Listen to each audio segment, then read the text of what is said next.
be the last day of Group Green. Now, do you feel any sort of pressure? And how are you feeling for you and your team as well? 最後の日からどのぐらいプレッシャーを感じですか？プレッシャーは全く感じてないです。Or he feels no pressure at all because he have a plan. He gonna stick to the plan. Oh, they got a new plan today. So speaking of plans, right? So far, the past few days you've been playing quite safe and a bit more conservative, but it doesn't reflect when it comes to the results. So can we know a bit of his sneaky bit of your plan, at least for today? 今日のゲームにチェンジストラテジー何が？ゲームストラテジーのチェンジ。ゲームプレイスタイル。はい。プレイスタイルは今までは保守的守りのイメージが強かったんですけど、最終日で自分たちのプレーを全力で出してもう敵をただひたすら倒すような動きをできたらなと思います。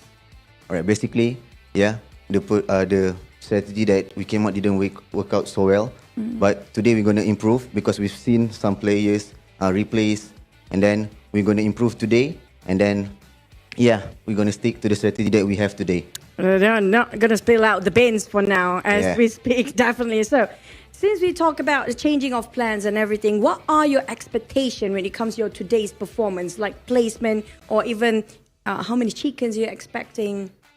今日のあなたのゴール目標目標はまず11以上に上がってそのサバイバルステージに上がれたらなと思ってます。Yeah, we're going to get the chicken dinner today, and then we're going to improve, and then watch for us today. Okay, we're going to wait and see if that's going to happen. Now, this is going to be a bit of a trivia question. Out of your players, aside from your players, your team, do you have any other team or player that you look up to or respect so much?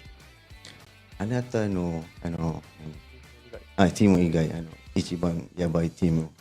やばいチーム。やばいチーム、そういうチーム。強いチーム。はい。そうですね。個人的には中国のノバだったりはあるんですけど、今爆発的に動きだったりとても上手なのが HVVP と FF とかが最近上がってきてるので本当にそこら辺はやばいなと思います。Yeah, obviously it's like the HVV team that we can see their performance is amazing, and also we also can see the Korean team. That's the team that we're going to watch, and that's the team we're going to look after. Okay, that's going to be the top teams for now. Definitely, I want to ask one more. Are you ready for game today? Yep. Let's go together. Are you ready for game today? Ready! Let's get into the game, guys. Woo! Let's go.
สวัสดีคุณผู้ชมทุกท่านนะครับยินดีต้อนรับคุณผู้ชมทุกท่านครับเข้าสู่การถ่ายทอดสดครับการแข่งขัน PUBG Mobile Global Championship 2022 อย่างเป็นทางการนั่นเองนะครับวันนี้พบกับพวกเรา2คนครับผมพี่เครซี่ครับวันนี้ก็เรียกได้ว่าเป็นวันสุดท้ายแล้วนะครับคุณผู้ชมครับในการแข่งขันของกลุ่มสีเขียวนั่นเองนะครับและเป็นวันที่จะได้รู้ผลแล้วครับว่าจะเป็นทีมใดกันบ้างครับ3ทีมครับที่เข้าสู่การแข่งขันรอบแกรนด์ไฟนอลกันต่อไปนะครับใครจะกลับบ้านพี่เดียววันนี้ต้องมาดูกันเลยผมบอกวันนี้สนุกแน่นอน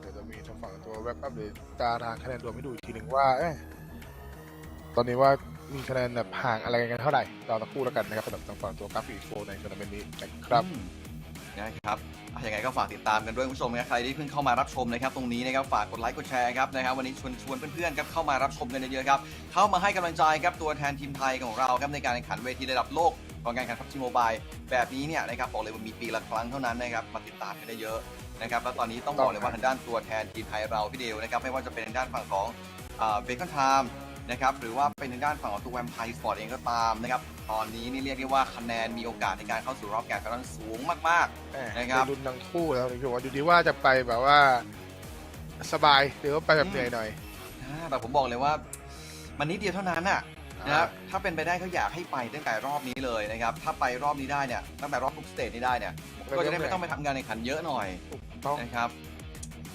แต่ถ้าไปไม่ได้นะคุณผู้ชมครับฟิลเหมือนเราต้องแบบลงไปเล่นต่ออีกโอ้โห survival stage plus change อีกเยอะเลยนะครับตรงนี้ก็ฝากไปด้วยเหมือนกันกับอีกทางด้านฝั่งของช่องทางโซเชียลมีเดียต่างๆครับของทางด้าน PUBG Mobile ครับ YouTube Instagram Facebook TikTok และก็ Twitter ครับผมเพื่อที่จะไม่พลาดข่าวสารต่างๆจาก PUBG Mobile นั่นเองครับนี่ฮะทีมตัวแทนจากกลุ่มสีเขียวครับมี2ตัวแทนจากไทยคือเบคอนไทม์และแวมไพร์1คนครับ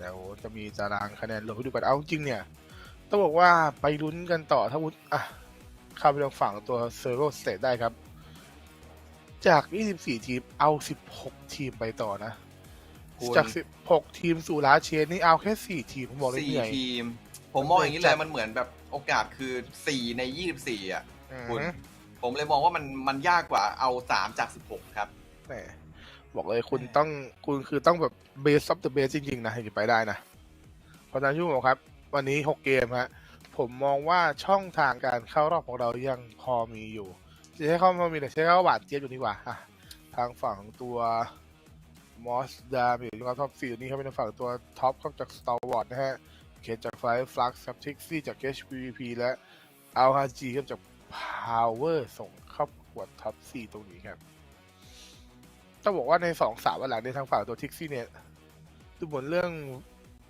การจ่ายระเบียบอาจจะดรอปลงไปนะผู้ชมคุณบีครับแต่ว่าท็อปนี่แกโดดเด่นจริงๆนะคุณคือมาคนเดียวเลยครับอย่าง HVVP เนี่ยก็จะมีเพื่อนแบบยืนด้วยนะครับสำหรับทางด้านฝั่งของตัวนี่ครับ Stolen Point นั่นเองคุณก็คือขโมยแต้มนะสุดยอดนักขโมยนะนะครับนี่ฮะจอมโจรสตาร์วอร์จน22 คะแนนท่านผู้ชมฮะแล้วคุณดูไฟฝักแวมไพร์สกายไลท์ที่ตรงนั้นอย่างละ20ไม่ธรรมดานะคือแบบใครตั้งใกล้ๆสตาร์วอร์ที่ของหายหมดโต๊ะเลยนะเอาจริงแม่แกขโมยเก่งจริงคุณบีครับแม่22นะแต่ต้องบอกว่าจริงก็ค่าเฉลี่ยเอาจริงห่างกันไม่เยอะนะพี่เดียว20-22เนี่ยนะครับต้องครับถือว่าแต่ละทีมก็ช่วงชิงจังหวะได้ดีครับ22 คิวจากการยิงสติลคิวมานะครับมาแคมป์ของเมื่อวานจบนะหลายหลังครับ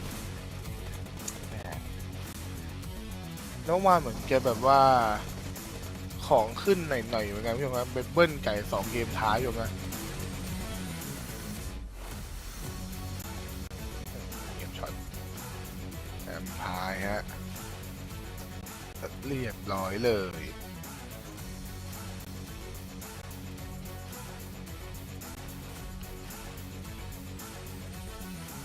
นี่ช็อตปิดโนว่าถ้ารีเซิร์ฟครับคลัชให้ดีกว่าท่านผู้ชมฮะแม่แล้วถูกเกต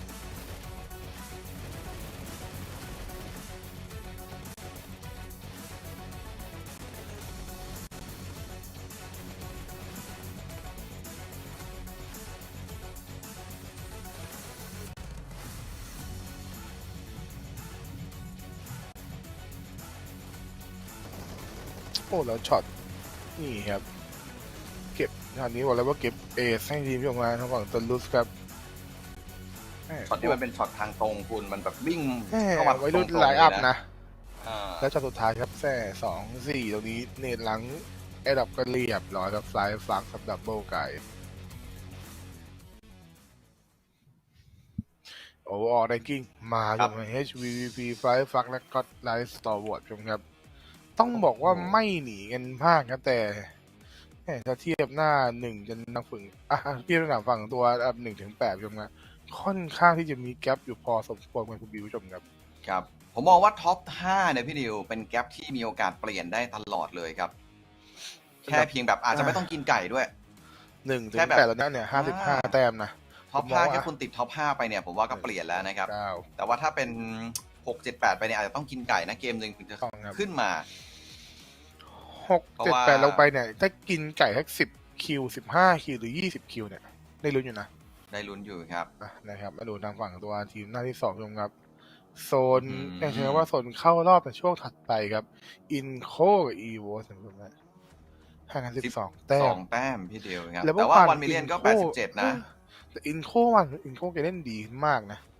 จาก16ครับกระโดดขึ้นมา12เลยครับวันเดียวครับโอ้โหเริ่มมีส่งขึ้นเรื่อยๆนะอินโคจากบราซิลกับแม่ตัวแทนจากเจ้าบ้านดูอะไรนั่นเองครับบอกเลยว่ายังซึมๆอยู่เขายังไม่ตื่นนะฮะผู้ชมดูทรงแล้วน่าจะไม่ได้เก็บกระเป๋าตรงนี้อยู่ดูผมว่าต้องคือไม่ได้เตรียมกระเป๋าไปแล้วนะพี่มาขับรถกลับบ้านเอานะครับผมทีมซัมมารีครับแม่2 สิงห์ผู้ชมฮะแม่1 เสือ 1 สิงห์นะคุณเห็นโอ้โหเพิ่งสังเกตนะอีโวสกับเซน่าอินโคครับเป็นโลโก้คล้ายๆกันเลยนะครับอีโวที่เสือบ้าส่วนอินโคที่สิงห์นะใช่ครับเสือขาวกับสิงโตคุณกินกันไม่ลงครับแบบมีแบบว่าเลื่อมๆมันอยู่หน่อยนึงผู้ชมฮะไม่ต่างกันเลยครับพอยต์เบรกดาวน์ครับตรงนี้โอ้โหเมื่อวานโอป้าที่ซึมนะเมื่อวานโอป้าเจอคุณมาเนี่ยไม่เกี่ยวกับผมเขาแบบมีโดดเกม3ไงเกม3เกม4นี่มีโดดขึ้นมาคุณซึมเกมเมื่อวานนี้คุณเจิมเข้าเลยเปล่าคุณบี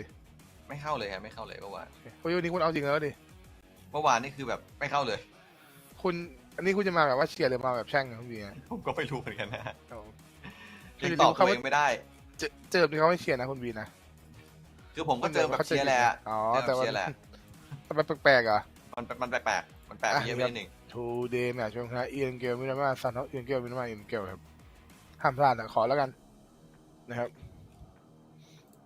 ติดตามกันต่อไปคุณผู้ชมครับตอนนี้เนี่ยนะครับล่าสุดเลยนะคือแวมไพร์สปอร์ตเนี่ยตามสตาร์วอร์ดอันดับที่3อยู่9 คะแนนเท่านั้นพี่ดิวเบคอนตามอยู่11 คะแนนเนาะนะครับอันดับที่3นะครับถ้ามองไปถึงไอ้แบบอันดับ2เลยเนี่ยก็แค่11 คะแนนเท่านั้นนะครับเพราะนั้นอย่างที่บอกไปเกมเดียวครับไม่ต้องไก่ขอแค่ยิงได้สักนิดสักหน่อยติดท็อป5มาแน่นอนนะครับแต่ว่าตรงนี้ต้องขอบคุณไปเรื่อยก็ต้องขอบคุณผู้ใหญ่ใจดีของเราก่อนเลยครับพี่ดิวครับนี่เลยครับกับทางด้านฝั่งของ Sony Xperia One Mark 4นั่นเองครับออกดิจิทัลสมาร์ทโฟนครับในการแข่งขัน PMGC Mobile Global Championship 2022นั่นเองครับเป็นสปอนเซอร์ผู้ใหญ่ใจดีนะครับเป็นโทรศัพท์กลางให้เราใช้ในการแข่งขันด้วยนะครับสุดเฉียบแบบนี้ครับแล้วนี่ก็อีกหนึ่งท่านครับทางด้านฝั่งของโรงแรมพูแมนกัวลาลัมเปอร์นั่นเองนะครับผมให้โลกของเราครับเป็นสนามเด็กเล่นของคุณครับใครที่อยากจะไปพักผ่อนไปท่องเที่ยวมาเลเซียนะครับไปพักผ่อนกันได้นะครับอยากจะไปพบปะนักแข่งช่วงนี้ก็เรียกได้ว่าเจอ2 ทีมเลยนะ2 กลุ่มเลยนะกลุ่มสีเขียวกลุ่มสีเหลืองนะฮะมีแบบรออยู่เลยตอนนี้นะครับตัวเซ็กชันเจอผมยังไม่ได้กดดูคุณเลยว่าคุณเจออะไรไปใช่เหรอคือพร้อมกันเลยมาเลยดีกว่านี่ฮะเป็นไงคุณผมเล่นหัวชัดเจนเลยนะชัดนะฮะ HVVP Firefox Stalwart eSports 1 2 3ถ้าจะปัดทิ้งไปเนี่ยเราพุ่งเลยไงถือว่าได้ผมใน Power Skyline แดมบอร์ดผมนี่แบบคละกันมานะไม่แต่คุณเลือกแบบตัวที่แบบเมื่อวานเล่นออนไฟล์มานะ Power อย่างนี้ Skyline นี่ช่อง2 วันแรกนะฮะไปดูผู้ชมครับห้องส่งผู้ชมนะ Let's go ให้ผมจะมาแล้วตรงนี้ดูเลยครับไม่รู้ว่าถ่ายอะไรไป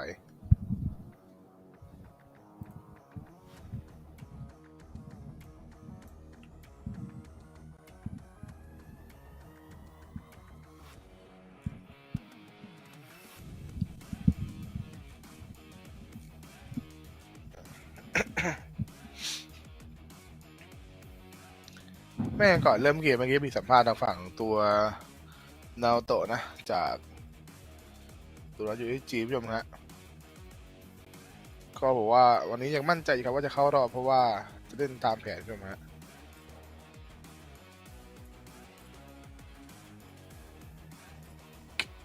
สำหรับนะครับที่ได้ฟังมาที่เดี๋ยวลืมนะผู้ชมครับโทษทีตอนสัมภาษณ์ใช่ไหมคุณเมื่อกี้ผมอุตส่าห์ไปเรียนญี่ปุ่นมานะอย่างน้อยก็คุณไปเที่ยวญี่ปุ่นได้ไงมีแบบภาษาแล้ว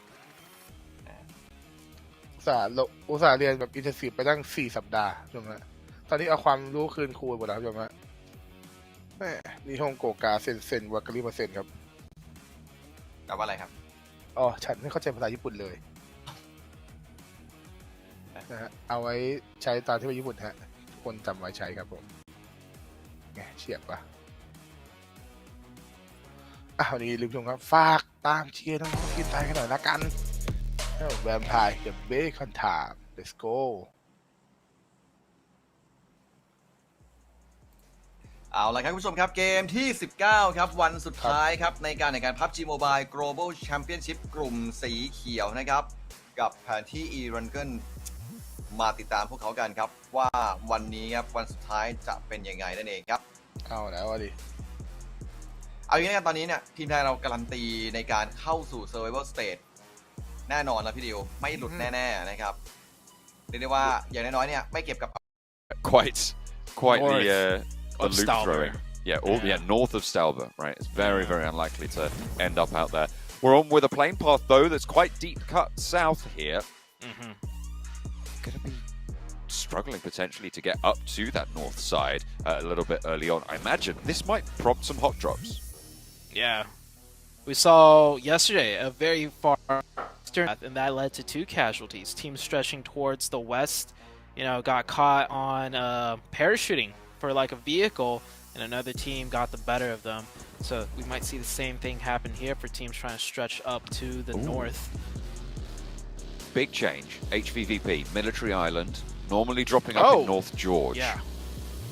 That's probably the biggest change that I'm seeing right now, certainly the one that I've noticed. Tournament leaders currently changing their drop spot. Normally they're dropping out the vehicles and heading all the way up north, but I mean, they smelt all the teams dropping out early. Yeah. And seemingly rightly so. I mean, you've got Nova moving up there, Udo Alliance moving near Gatka, 1 million, and Fireflux all on that west coast. Those vehicles are going to be so hot right now. I love that adjustment, though, because we were just talking about it, right? It's plane path super far south. There might be altercations heading up north, and instantly HVVP, they make an adjustment. They don't want to risk anything. As dominant and as confident as this team is, they don't leave anything to chance or happenstance. Got plenty more to play with moving forwards. It'll be interesting to see how they navigate going for the crossing back to the mainland, because the circle did pop, goes to the east side, centering south of Yasnaya Fields, near that sort of shelter mansion in between school area on the hillsides. Repo Boy spotted out by Paraboy there. Yeah. Nova. It's Paraboy for you with the DP4X. Oh, this brings back memory. I remember the first time I met Paraboy. It was in the finals in Berlin, right? And luckily for me, goodness me, yeah, my booth I was representing, I believe Omen at the time, was right next to the Nova squad. And by then we've already heard like rumors and like there's this guy named Paraboy, this team called Nova, they're insane. And I want to finish this story real quick because, flashbacks, but Paraboy with the DP in the training room, right? Everyone's warming up on their phones, and all I hear next to me is a DP firing off for the whole hour and a half, and it's Paraboy like zeroing in on his skills, and I mean, you saw it right there. Hits the shots and gets the knock.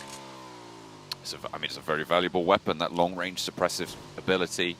The damage that it's able to put out and the magazine size as well. You can consistently hit those shots. You're going to be getting a lot of a reward for it. Down one, they've grabbed a bike, a vehicle or two. Currently split 2 and 2. 2 players back over towards school and apartments. That sort of area of the map. 2 a little bit further east, but they are just grabbing those vehicles, looking to regroup.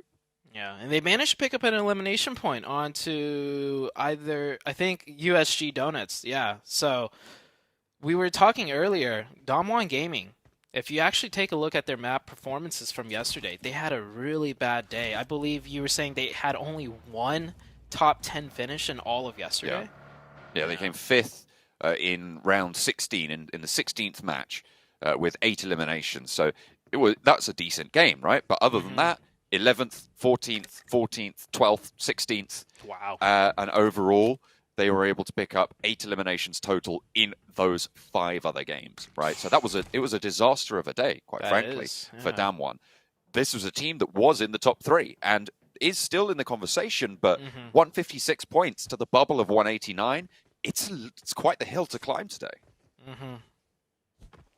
They can pull it off, though, like you said. I think teams from the 4th position down to the 8th position, doable. Definitely doable. It just depends on how these matches go. And if we can learn anything from days 1 through 3, you can't count anybody out. Like, for example, Fireflux, I think after day 1, they were like, what, definitely bottom half, but like deep down in the bottom half. And now look at them, 2nd place, right? Yeah. Bacon won the very first game of the very first day, and then they dropped down. So by the 2nd day, they were also in the deep down bottom half. Now they're in 5th. So anything could happen here. It's high volatility. I mean, these circle changes really have, I would say, changed the dynamic of these lobbies. We saw it in Group Red. We were thinking, oh, maybe it's just the dynamics of this group particularly. Maybe it's just how these teams interact. Maybe it's a little bit more volatile. Seemingly, no.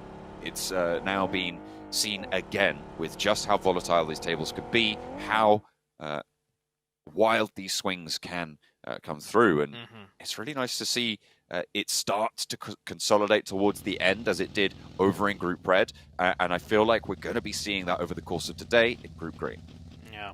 I like that you mentioned the word volatile, but I don't want the audience to get the wrong idea. It's volatile in the sense that it gives everybody a chance, like a fighting chance, to get their win in towards the late game, as long as you can make it into the late game. So the circles make the leaderboards volatile, because any decent team towards the end game, could really get a good shot at winning the match, because it's not like super huge shrinks where it like hard shifts even more. Like we still see drastic hard shifts, but because the circle doesn't shrink as much, you don't have to, YOLO it across like multiple teams to just get sight lines of where you want to break into the next circle. So it gives everybody a good fighting chance. So with that fighting chance, we've seen teams constantly get a chance to go up and then go down and go up and go down. Probably no more important position for that to be able to happen than the bottom of the tables, right? It's going to be a little bit closer there as well. Seeing if those teams can jump up is going to be one of the running themes of today. EVOS obviously on the bubble right now with 102 points. And seemingly one of the very few teams that are at risk. Skylights Gaming, 124. I mean, sure, there's danger there, but it's a lot less than teams like, well, for EVOS specifically. Power, again, a little bit further up. So that survival bracket looking pretty good for them at this stage. Teams above them as well, looking very, very solid into the survival bracket. I'm just looking at last week's 11th place bubble, 153 points, which was Box Gaming coming in last week for Group Red in 11th place. So if you're jumping up and pushing over that, I would say 160 mark, you're going to be very, very safe to be confirmed into those survival brackets, no matter what, pretty much. But those teams that are over that scoreline already are the teams fighting for the top 3. The other thing with the bottom of the bracket, I feel like those teams generally down there just, won't have explosive games. So EVO's not very safe, only 12 points ahead. But that 12-point difference is kind of a bigger gap than like a 12-point difference around the 3rd and 4th place team, right? Because the 4th place team is very strong. They could easily get more than 12 points in a single match. But as for, bottom of the leaderboards, if you have 12 points ahead of the next team down below you, chances are that team isn't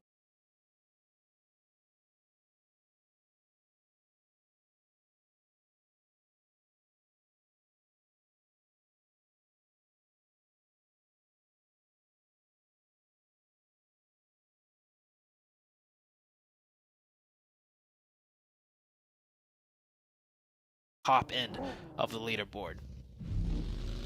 Scoring potential and in general the average scoring at the top, you're right, it's just close that 12-point gap as like teams are already in this one. Yeah, I love what HVVP is doing here. They come in from the very south because adjusting to the plane path, but they'll still wrap around and rotate all the way to the north and work this circle from north down, because I mean that's what they do every single time. So even though they change up their drop spot, they're going to stick to their game plan and they just come in from the north once again. So they can go back to their basics. It will be a little bit slower in terms of getting on the road there, but you're right. I mean, they'll know exactly how to handle this. They'll be used to it, maybe coming off the back of a fight that they've been embroiled in. Obviously, being ticked away by the blue means that their armor and stuff will be still there, but they will still have to have expended those meds. So it's kind of a similar situation to if you get hot dropped and win it out. Oh, Nova. Things heating up, though. Nova onto EVOS, our current bubble team. Nova, a team needing a good day today to try and move up towards those top three. Paraboy spotted by Schweppes with the SKS. Has to go for the reload there. Or it's not quite landing it just yet. Order up onto the roof already. Lizo down. Microboy down. The building already cleared by Nova. And now they can turn their attention over towards the backstop. The other duo from EVOS. Redface puts a nade in through the window. A reposition from Order. It isn't going to be good enough. He's not quick enough on the feet. Will go down to it. Yeah, Order saw that nade coming in and tried to juke it. And Nova, not a team that usually just takes engagement straight up, especially this early on, but Nova knows their backs are against the wall and they need to pick up points and chicken dinners here. So it works out for them as one of the EVOS player going to help gets third party. We have a team Molly going out, just confirming the pretty much knock of a down teammate. So EVO's now down to 1, and Nova's going to be able to full reset. They're fighting like near center circle. This is risky. Definitely risky for the Nova team. But they know what they have to do, and they have to take some risks now at this point to get up to the top 3. There's 2 third parties coming in. Godlike Stalwart on the eastern side, and on the south, it's Vampire, both of whom are looking the way of Nova versus EVOS. Lapar, the last player now standing for EVOS. It's not looking good for their game. A hard northwest shift, though, and that's going to move those third parties away from those sight lines. Vampire trying to break up north. That's a big shift up to the northern side. Vampire is going to go ahead and rotate, swinging by the Nova team. I do imagine Nova might just decide to hold down this hillside. Yep, where Paraboy is.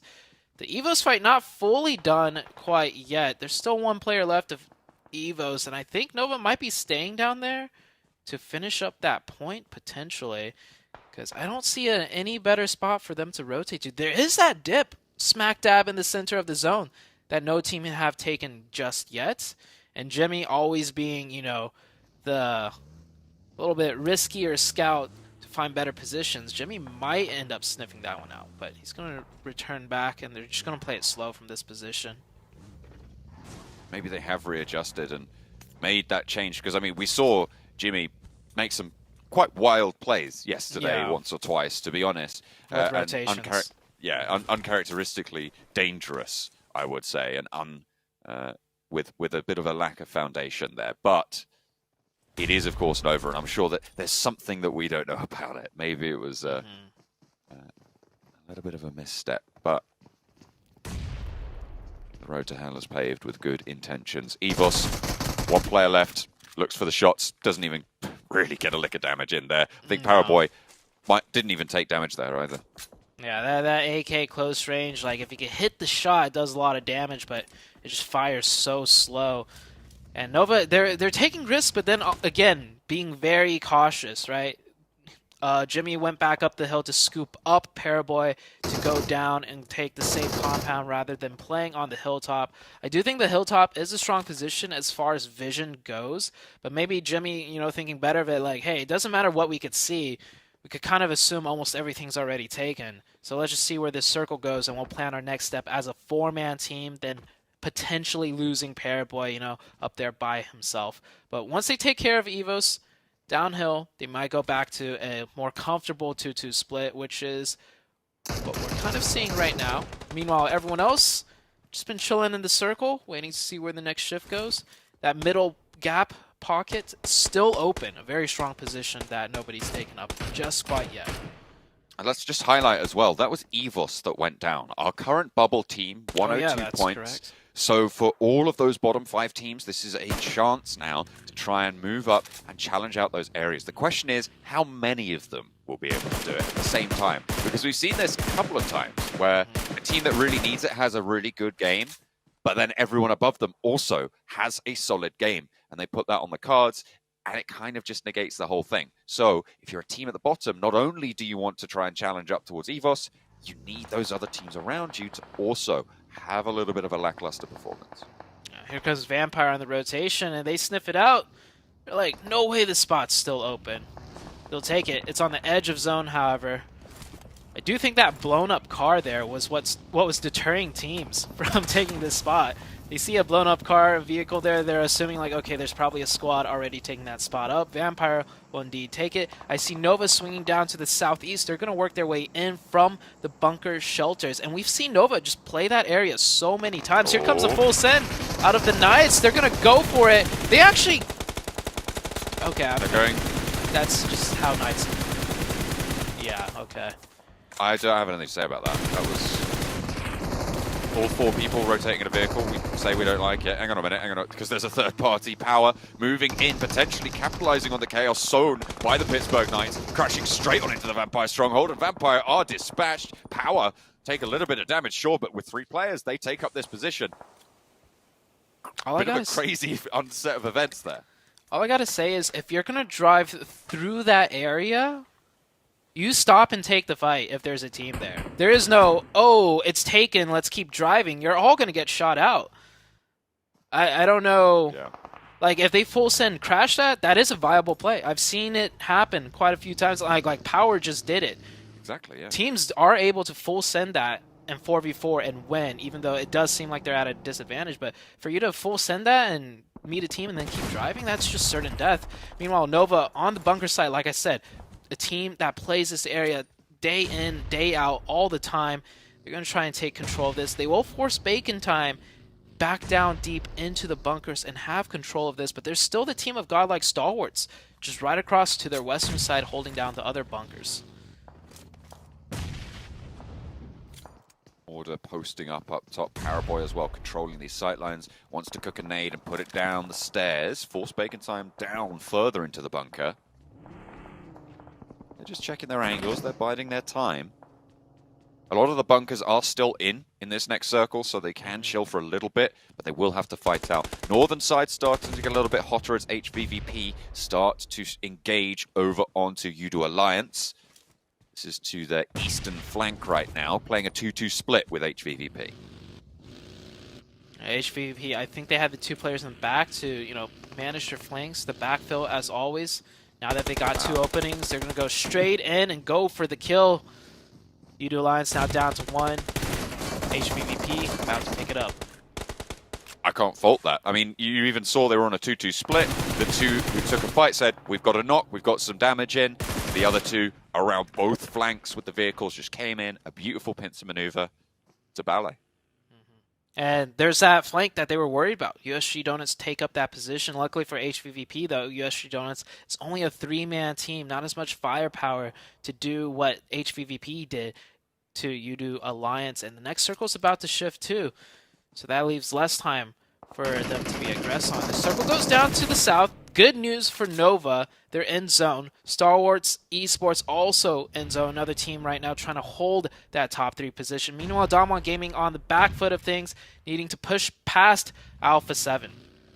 They're both with the blue to their side right now, so everyone has to move south on this. Alpha 7 have the advantage in that they've got a knock over towards Osel. And that's going to mean that Damwon Kia have to figure out how to get this one back up. Or if they can at all, or it looks like they aren't. Carrillo puts that nade in. And Osal will fall. Down 1 on 3 players. They're very close to HVVP as well.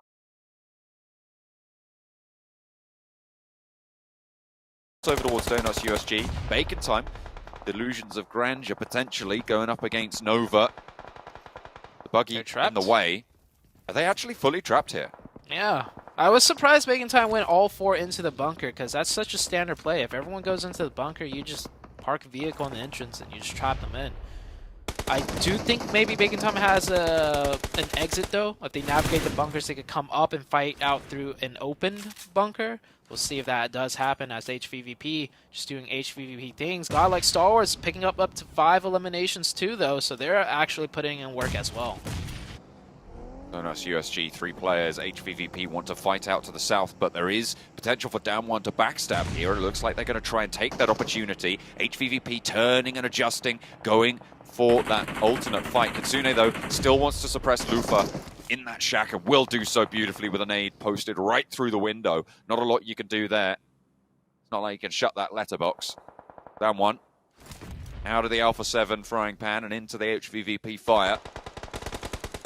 It's actually Alpha 7 getting lit up as well. HVVP will need to move in further. Down one, taking heavy casualties. Donuts USG also suffering from their sightlines. So much chaos right now happening on the northern side. We have 3 teams trying to just make their way slowly creeping into the circle. Another full send by USG Donuts here. Forced to try and take this dip when they lost Lupa, and it's not working out for them. Down to just 1 player, and that is Donuts out. Teams on the bottom of the leaderboard not really making much, leeway into the Evos going out early. There is still Inco and 1 million, however. Bacon Time did find an exit strategy, and they found their exit strategy right into the jaws of Godlike Stalwarts.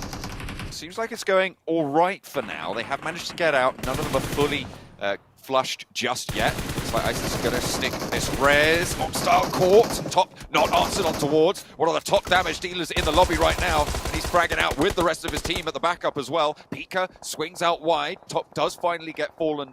And there we'll see actually Godlike Stalwart backing it on up into the entrance because there will be other teams looking this way. Nice nade coming through from Action to seal the deal. There's actually HVVP on the northern side going to be trying to move on through. Alpha 7 giving them hell for it. Kitsune will be one of the 2 players remaining. Flush is actually going out towards HVVP. This is a brilliant game for Inco. The top team in those bottom 5, we're going to try and leapfrog on out of that red zone, of that danger zone. Playing from a really solid central compound. Look at that circle as well for them.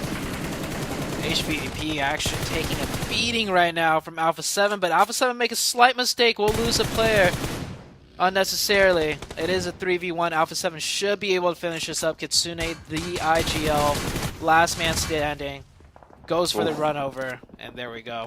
They do knock their own teammate with that. Luckily for them, he is only knocked. Sometimes vehicle explosions will finish a teammate out completely, so they'll get that revive. Alpha 7 with 7 eliminations and 3 up. They have a good vantage point to see the rest of the playing field, but everything is taken, as we can tell here. Well, that's not only good news now for Inco, but good news for Godlike Stalwart. 189 with 8 eliminations. Nova is able to pick up a power player. But 189 with 8 eliminations, that puts them on 197. So they are within striking distance of HVVP this game. They can put themselves in that conversation. Unfortunately, they are kind of trapped out in the cold on the south side. Nova right now with 6 eliminations, doing very well for themselves as well. Oh, taking the 4v4 now with Godlike Stalwarts. They're making that full committal push. Top is down. Top is finished. That was actually stolen away by Inco, so huge for Inco to try and break through the bubble. Stalwarts, this is a 3v3 because we do have order down in the shack. Scry and Action both fall as well. Just Pika now tries to move past Jimmy. And with an M249, it feels like Jimmy is just a beast with this gun. It is so impactful when it's in his hands. We saw it yesterday over on Miramar. Seems like Erangel will feel its wrath too. Yeah, he's been rocking that M249 a lot. Last game on Erangel in that Wizard Tower, he was nailing shots with it. Speaking about getting pinned down, though, Alpha 7 getting pinned, but a good nade right back. Skylights Gaming, they only have 2 players up. This could be the chance for Alpha 7 to go in and take this position over, this fortress of a position. Only the 1 player up now as Mythic leads the charge on into the building, looking for the flushes. See if they can pick up the rest of it. Just Nima on the outside, actually, by the wall, by the vehicle. They know he's there, spots the ankles, and in comes the swing. Revo does go down, but Carrillo's there for the backup. Revo, again, the only casualty here for Alpha 7. They'll have to res him one more time. What a takeover. Skylights Gaming was here first, and Alpha 7 down to 3-man was able to successfully make that push and take the position over. Inco still with 4 up, 1 million, crashed, playing on the walls, just laying prone, laying quiet. And Nova, we've seen them funneling players back and forth. They're setting up for their potential next move. Still got quite a few teams left in here, quite a few players. 5 teams left. Fireflux, Solke, last one up. Still hanging in there, this team. Just so resilient right now the longer this tournament goes on. Nova, 4 players, 10 eliminations. We said today needed to be good for them. This is how you start it out. Look at the split that they're going for right now. This is a statement. Beautiful positioning. Alpha 7, Lord nades going back and forth. That's right on the windowsill. Does not go in though. How did that not hit him? Goodness me. Just finds the edge, but I don't think I've ever seen it so perfectly placed with the camera right there and the nade just landing right on the windowsill. I love it. A nade never looks so big on camera, right? I know, right? It's crazy. It's right in front of your face. Oh, new zone has shifted. It will go up north, giving Nova partial zone. The fortress right here, though. However, Alpha 7 1 million will be sitting cozy. Inko looking to edge in. I think they won't go for the full push, and that's a good nade for Alpha 7. Alpha 7 up to 11. All the teams that need to start popping off are really picking it up already in terms of eliminations. And wow, this so close. Inko spotted by Order. Nova moving in from that south side. 1 million really struggling. They're just trying to hold out, but a 5th place finish is great for their chances. Over towards the bottom side of the table. Inko as well looking to strike out. Or rather the opposite, not strike out on the tournament with this performance. Every team jockeying for positioning right now. Inko's trying to see where they're going to play next. And if the pressure out of Nova is strong enough, they might end up just crashing the wall side. Inko looking like they're actually going to try and slowly move this in with all 4 players of Nova focusing, but good cover fire from the back 3 will return some fire onto Order. No knocks just yet, but Vitali feels the wrath. Order is traded up on towards for Nova, so potential readjustment needed to try and get that res, but Inko are going to stabilize. They have the hard cover of the wall to go for the res. Jimmy drops those smokes, lines up that cover, and gets Order back to his feet. Well, he will do in just a moment. But then Ebete gives them that little foothold for Inko to try and move across this road. Yeah, gotta watch out for Solke, though. This man is about to cause trouble for Inko. Ebete up close, trying to get some more nades in to confirm that knock. Frozen right now can get a third or get some shots into Alpha 7, but Nova really need to watch out for this other team right now. Ooh, it is really dicey here as the circle again shrinks onto the fortress. 5th place, 1 elimination for 1 million. It's not much, but it'll do. It will put them, well, rather it will keep them towards the top of that elimination bracket. Not be happy about it. Inko with a little bit more impact here. 5 eliminations and 4th place guaranteed, but Order lands the nade onto Nanobate. Can't volley it back. Solke, solo player, still undetected in the grass. He's gonna wait for one more player of Inko to fall before he starts striking it. Oh, I was just gonna say, Frozen was able to spot out Alpha 7, meaning he should move away from that position. He was gonna get caught eventually. And he does get found. Nova lose a player right there. Alpha 7, look at that split. They have all the sides of the circle covered. They're looking to win this match, but Solke now decides to strike with his grenades, and Inko taken out. Did anybody else notice that it was Solke there? Do anyone else feel that there's a player in this direction? Nova potentially looking to scout out that way. I think Jimmy might have a little bit of an inkling that someone's there. They might have heard a nade, but might have expected it's just one of their other players. Solke, actually a real chance to sneak across this road. Nope, Revo spots it. Order spots it. Yeah, Revo does take care of that. Order was knocked in the meantime. Now it's Alpha 7 versus Nova. 13 eliminations on the cards. Paraboy tries to dip out wide, and Jimmy now trying to hold it up for Nova. The only player remaining, Alpha 7. 1 versus 3. Jimmy left alone, but he's on the inside. Has got the building and cover. Carrillo is first to go down. And remember, he's still got that M249. There's plenty of bullets. Gets the flush. 1 versus 2. Jimmy playing from the door frame. Will spot Revo on the run. I think the nade is there. 3 nades to put into this building. Can he find Jimmy? 17 eliminations, by the way. Jimmy in a 1v2. This is going to be the most difficult clutch for him ever. He needs to isolate the 1v1s. He finds Mythic isolated in the 1v1, but he runs back and forth to get a shot onto Revo. He needs to go for that drop shot right now for any chance. And Alpha 7, though, however, takes the match with 18 eliminations. However, Nova, second place finish with a lot of eliminations themselves. Trouble is, Alpha 7 was ahead of them, and Alpha 7's another team contending for that top spot, that top 3. Crazy games. Also a great game for Inco contending for that survival spot. They finished out in 4th place, I believe.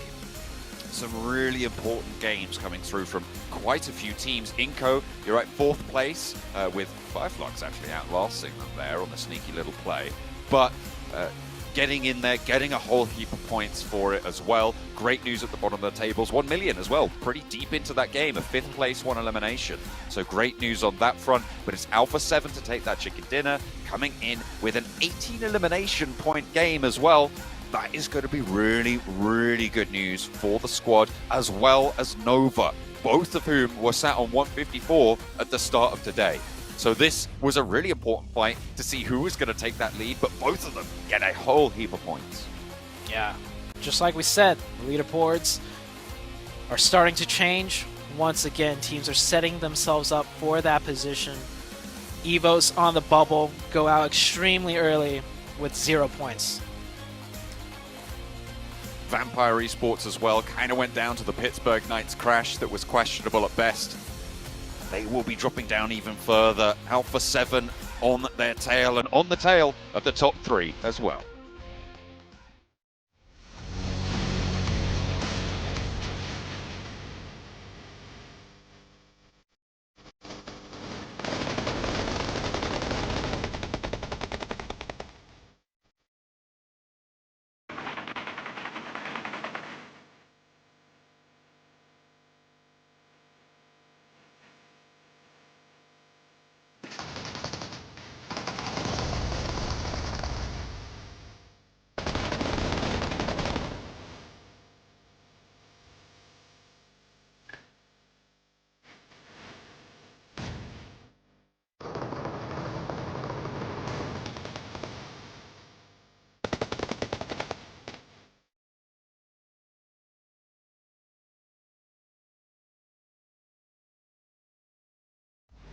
We talked about it at the top of the show, how much Alpha 7 needed to start off strong today. They were 7th team to watch, 33 total points, the most so far in this tournament in game number 1, and then Nova pops off as well. Glitter, what's going on?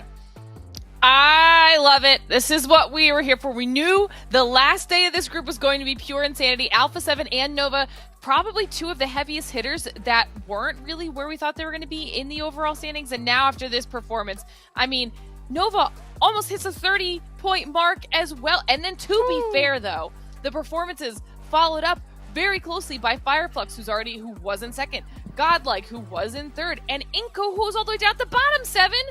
Oh, I'm happy, okay? And can we talk about Mythic? 8 eliminations when your team needed the most, 1100 damage, and then you go to Jimmy. For a second there, we thought he might be able to clutch it up 1v3 against Alpha 7. That is ridiculous that I'm saying that, but it could have happened. He ended up with 6 elims, Order 2 with 6 elims, and then Revo. I mean, the teams that we were talking about, like Hajuk said, the teams that needed to have those pop-off performances, they just did. And this is why we were picking them at the beginning of the day. I mean, these teams have that potential. They have that potential to break the record of Group Green in regards to points, and Alpha 7 just did that.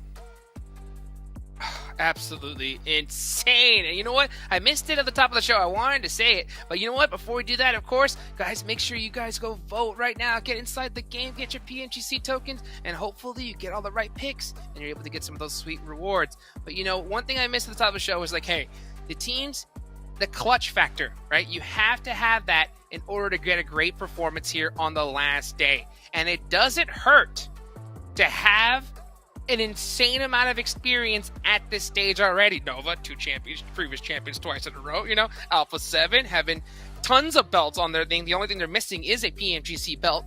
And just look at how it started off. Alpha 7 first, Nova second. Yeah, and I mean, the aggressiveness out of Nova, right from the get-go, you even mentioned, I mean, it seems like they did their homework yesterday. Yeah. They were looking to see what they were going to be able to cut off, maybe get some easy points. They were able to do that right off the bat with getting one of the players from Euro Alliance. And then on top of that, they just kept wanting to get into fights. When we saw the fight between Nova and Evos, we saw Paraboy being able to hold the off angle, and that ultimately ended up helping out the team. So you can see this teams definitely came to play, and the teams that are at the top, the teams that were in that top 3, need to watch out. But something that you did mention though, Glitter, is Fireflux consistency continues into today. Literally, like if we are taking their performance from yesterday, they're now 4 games in a row where they don't finish outside of the top 3, and that was coming off of the back-to-back chickens. Now they have a 3rd place finish to start today off. I mean, Jukes, they're looking very strong. Oh, they're looking so strong. I mean, it's ridiculous to see how they're doing so far. And guys, if you always think there's always room for improvement, right? Go ahead and take out the survey and just leave some comments, what you think we could do better, what more you want to see, or what we're doing right. All that kind of good stuff here. So, man, it's just, the one thing you mentioned, Seven, earlier, when it came to Nova on Udo Alliance, that was insane. They did their homework. They saw that player would go loot first and then to the vehicle and just knock them out. Let's take a look at these overall rankings. Woo! What a push-up Hello, right there, Alpha 7. From Alpha 7. Yeah, that's exactly what I'm looking at, too. And with HVVP actually not having a good performance there, guess what? Fireflux being able to push up a lot closer there, Godlike Stalwart. This is going to come down to the last game, Glitter. This is insane, too, because still the points are very, very close. I mean, yeah, Vampire drops down, Bacon drops down, Damwon continues their downward trend, but just that first page alone, that gap is still close. Well, this is amazing. Okay, we needed to see this too. Inco, for the first time, are within the top 11, putting them in there for contention for the survival stage by 1 point, which this also kind of ties into what we were talking about with those stolen elims. Every single point that you can get on the board for your squad, it matters, okay? They are literally, they're neck and neck. They're almost identical in where they have their points distributed as well, Seven. Inco deserves it too. We saw them not being too passive at the end of that game. We saw them being able to try to get those easy eliminations here and there. So you can tell that they felt the urgency. Now it becomes a question of, can they maintain that kind of urgency? Can they maintain that position? Because we have seen it go back and forth yesterday. As soon as Evos dropped out of the top 11, we saw an urgency out of Evos, and then they started stepping up their play. Going into Miramar, though, I am happy that Alpha 7 got a chicken dinner out of the way before the Miramar. I feel like they have been waiting always for the Miramar match to kickstart their day. That's not the case, and you can see going into Miramar, Glitter, Alpha 7 is one of the top performers. Yeah, I was going to say, now we've got the Miramar specialists already hot off of the first match, and this could be really good for Alpha 7. We saw how close they got after that first match when it comes to the top 3, and this is now their specialty. I mean, clearly they've got the best stats, but to be fair, every other top squad around them, Nova, HVVP, and Vampire Esports, all also doing well on Miramar. Looks like they're going to have to start taking out some of their competition. Yep, it's about that time. I mean, it's so crazy just to see how Alpha 7 dominated that first match. I mean, they're just going to be big children here in Miramar. Hopefully they just don't get a little too overconfident. Still got some work to do, but man, are they in a good position. Let's take a look at y'all's teams to watch. Of course, 7, you had to pick that Alpha 7 pick. That makes total sense here. But hey, I also see you pick 1 million. I did pick 1 million because what we saw there on their overall, guess what? They, with the performance out of Evos, with the performance out of Inco, now is a 3-team race for that 11th spot. And I also pick Evos because of what I mentioned earlier. Now they're not in the top 11. Now they're going to feel that urgency that they felt yesterday. And we know what they were capable of. And I do see that you have Inco on your teams to watch, Glitter. Because for the exact same reason. Now Inco's in the top 11. You know they don't want to let that go. And like you said, they're playing more aggressively than we've seen them play so far. And it looks good on them. So if they can keep this up, they might be able to continue at least giving themselves a little bit of breathing room when it comes to their back and forth with Evos, focus on some of those teams above them. And then I want to see what we can do with the consistency out of Fireflux, and then obviously Nova looking good. Yep. Something to keep an eye on, by the way, going into this Miramar. What's up? Vampire Esports needs to watch out for Knights. Knights got nothing to lose, so we might end up actually seeing some fights there early. Do it. Well, hey, let's take a look right now. We're ready to go. The players are loaded and ready. Let's go ahead and take it on over to John, Allen, and Zute for some Miramar action.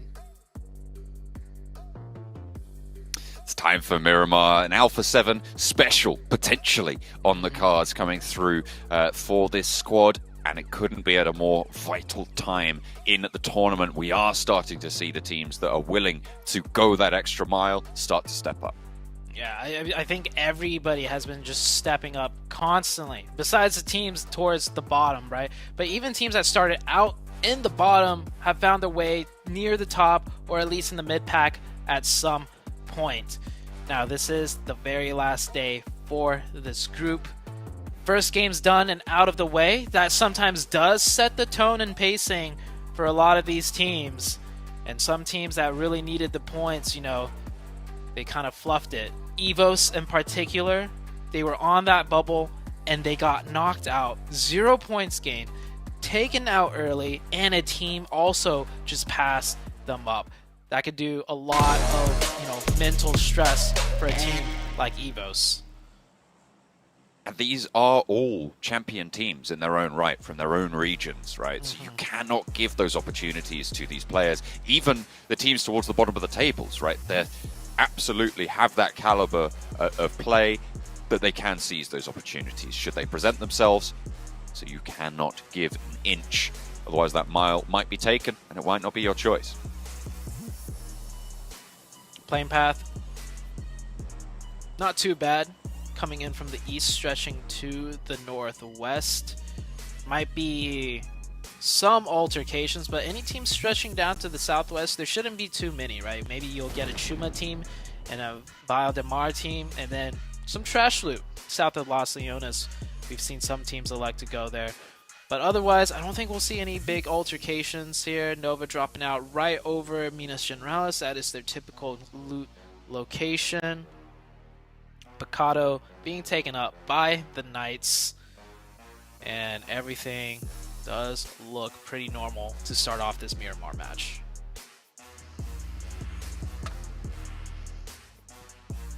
So far, not too many hot drops on the vehicles. We have seen a couple of scuffles over the last couple of days. EVOS out on the north side of Impala. That's a very, very south circle, centering actually to the south of Los Leones. You know, the trend continues, right? Like, yeah, I was gonna say I sound like a broken record, but we have not seen this circle before on Miramar. We haven't. It's yeah. I mean, we just have not. That's fair. In certainly not in Group Green. I mean, we've had. Yeah. I think we had a south leaning finish. We had a circle that had a lot of the water near Los Higos still in it for a long time over in Group Red. That was fun. One. That was quite an interesting game. It was, yeah, interesting. I'll leave it at that. You go back and watch it last week if you're watching at home. I definitely recommend that. But yeah, we've not seen it lean this far to the east. That south coast can gain a lot of value from this. And the playing path also, you know, stretching to the north. So for teams to navigate Miramar from north to south, I would say it's more difficult. If you take a look at the way the roads are laid out on the map and Miramar in general, a lot of the roads run east to west. Not a lot of, you know, straight shots from north to south besides on the far east and far west. So we might see a lot of teams have to elect to do, you know, the looping rotations, which does end up, you know, having a huge congestion on both the east and the west. And if you were to go from north to south, it's just you're going over hills. Like, there's no straight shot road from the north down to the south. And if there is one, there's usually some central choke point where a team on the high ground could really camp it out. So this is probably going to be the most difficult Miramar game in terms of rotations, given the plane path as well being so far to the north. So potentially that direct approach route is going to be tricky. So teams like Damwon could have a better time of it. You could see them moving down that west coast and coming in from the side, right? Moving past Bahia de Mar and playing that south coast road to come in from the side. So I imagine that we might see a couple more teams follow suit. I'm looking at Bacon Time and El Pozo and even HVVP up north. Although, to be fair, you can't count them out. Just sort of slowly moving in with the circle from that north side. I think depending on how fast they rotate, they might just go for the straight shot, like straight down the middle. I've noticed this before in competitive matches with circles exactly like this. So many teams try to do the wrap that one oddball team that just goes straight down the middle, they actually find a better, chance at, navigating the zones as compared to everyone else. So it's kind of like, do what everybody else is not doing, and it ends up being better. It's like mind games, pretty much. But we'll see what happens here. As the Knights rotating very early out of Picado, sub 5 minutes once again. Xenox taking a little snooze in his car right there. Just chilling.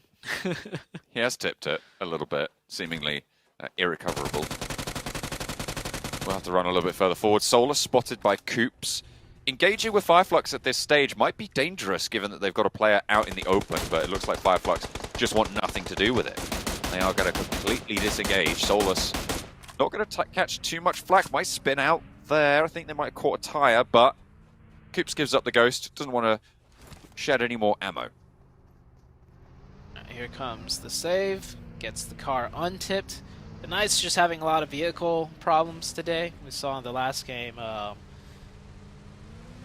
very interesting vehicle problem that led to the death of all 4 players. Once again, vehicle getting tipped. But yeah, Fireflux, everyone should be prioritizing fair, rotations. I don't think the issue is with the vehicle on that one. I think it's... yeah. Anyway, we'll leave it at that. Because at this point, I am just being mean. So we'll move on.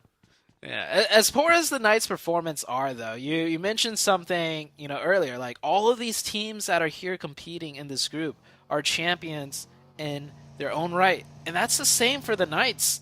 It just goes to show how much the competition skill level ramps up once you hit the global stage and you take the best of the best from all around the globe.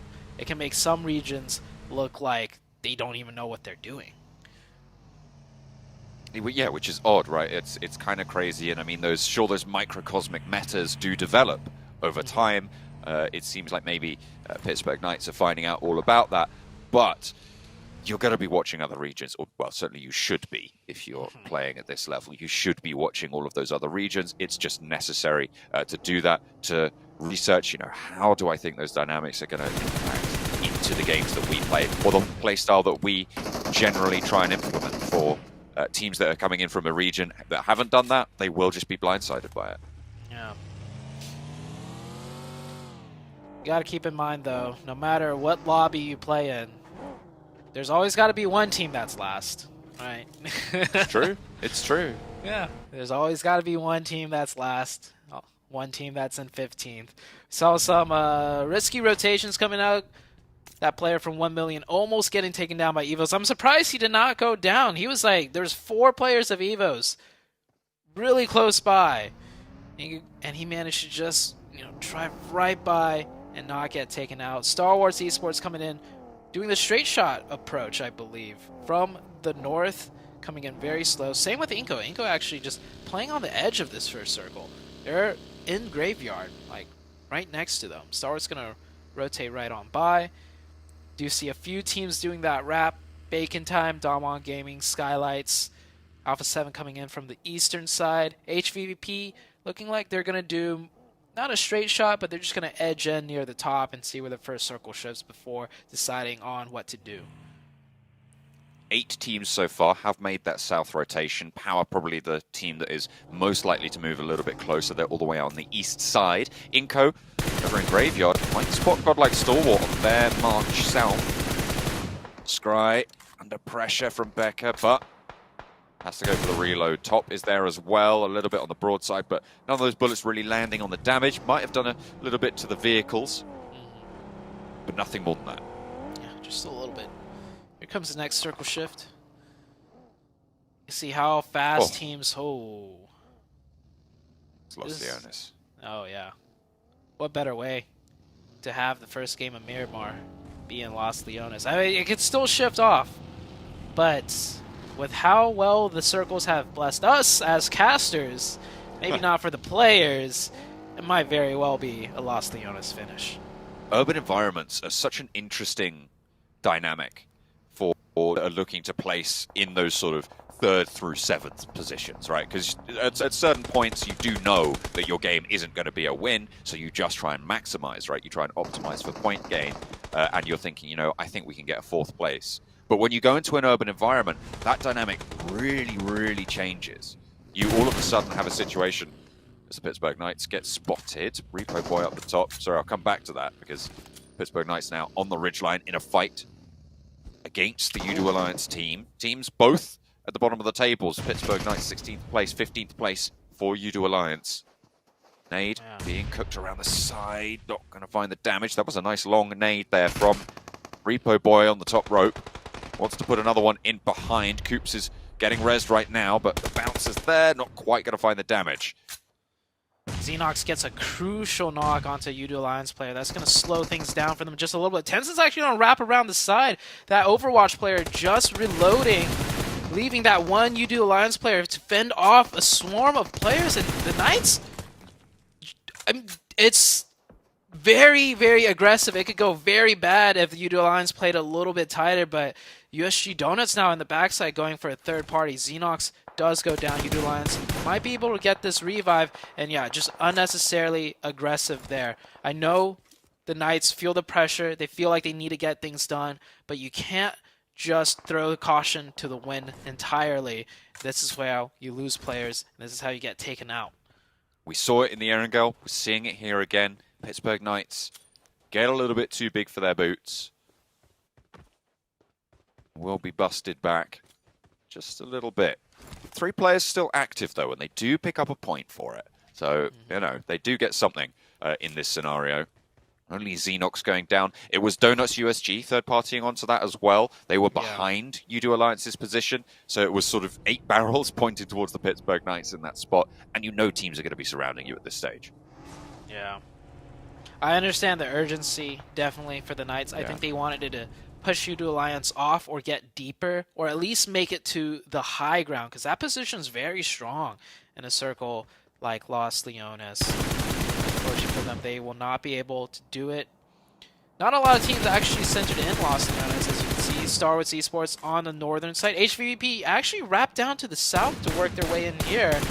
Must have some kind of set strategy as the circle goes east, putting Nova red like right in the middle, and they're gonna already be playing that high ground mountaintop that comes in very crucial just east of Los Leones. Nova have been playing this for a while, this game, actually. They had a lot of opportunity to move into the city. They didn't take that. As we talked about cities, I imagine, quite a lot over all the regions of broadcast. It's always a lot easier to get into them than to get out of them, and I feel like Nova are leaning on that principle. Rightly so. HVVP coming in on that southern swing. They're going to be running into a lot of teams here, but I mean, that works out for HVVP, honestly, as 2 teams fighting, Bacon Time and Evos, with HVVP on the backside looking to maybe third party all of this. Bacon Time actually are just going to prioritize the rotation. Redface might be able to get revived, as you can see HVVP actually circling down around, so they don't want to take this fight. They want to come in from the southeast probably with that new circle shift. Try and play for the hills to the south of Los Leones. Maybe even leapfrog this engagement, because Bacon Time, this is a really solid position for the current circle, but they're right on the edge of this next one, and they will have to move in most likely. HVVP roll up. Pick up a nice little flush there, add the first point to the tally. And keep on trucking, split into the vehicles. It just seems like it's so easy for them to find eliminations. Like, that one player should have been rotating in his buggy, but instead I guess he steps out on the ridgeline, which is a great spot to take shots at HVVP.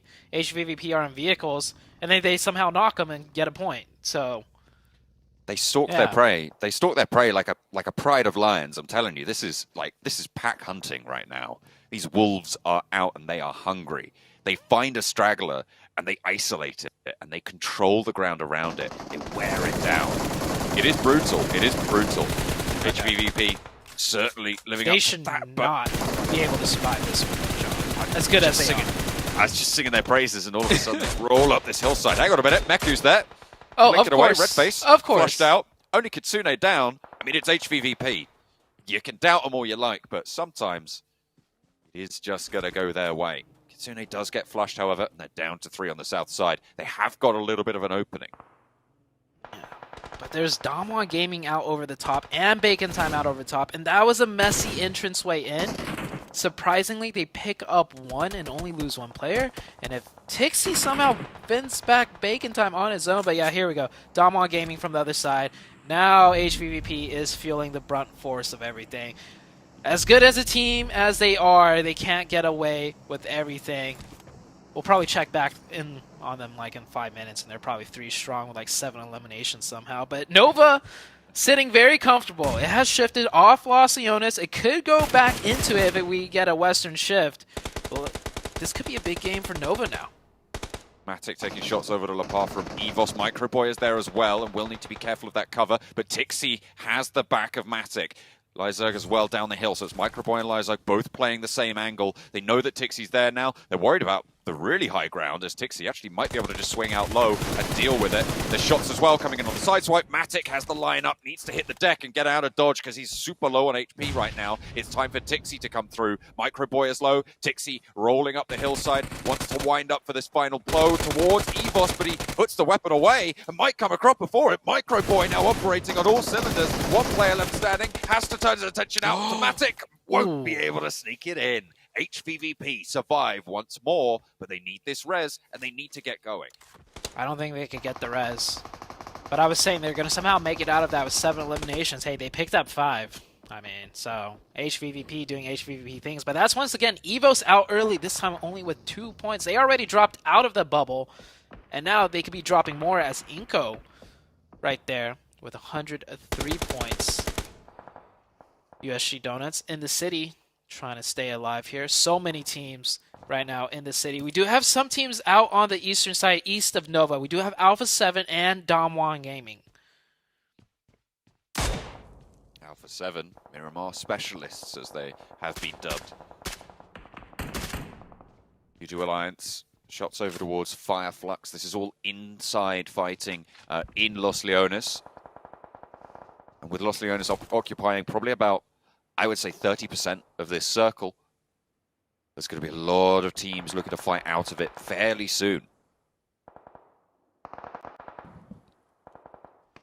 Fireflux dead in the center of Los Leones, so they're going to have a tough time fighting through everything. Luckily for them, though, HVVP, right? Very hurt, just down to 1 solo player right now. They're on 2. No way. They got the res. Tixie's back up. Oh. I guess they carried it. Fair enough. All right. More power to them, right? 5 limbs, 2 players, HVVP. Don't count them out, I'm telling you. Yeah. Got Stalwarts on the northwest, sitting more comfortable than all the teams in the middle. They could navigate this a little bit more easily as they aren't in the dead heart of things. Scry with that Scar long range. Ravenclaw getting really banged up here. This is a 4v4, though, for Damwon Gaming. And Damwon Gaming, I feel like they're feeling the pressure, which might make them play a bit more aggressive. Now, this isn't fully isolated, since you do have Nova in the distance right there with really great sightlines. There's a chance that if Damwon Gaming can get 1 opening, they push this in and try and pick up these points. They just don't know it's Alpha 7, however. Alpha 7 Nova is a real big roadblock. It's a very big problem.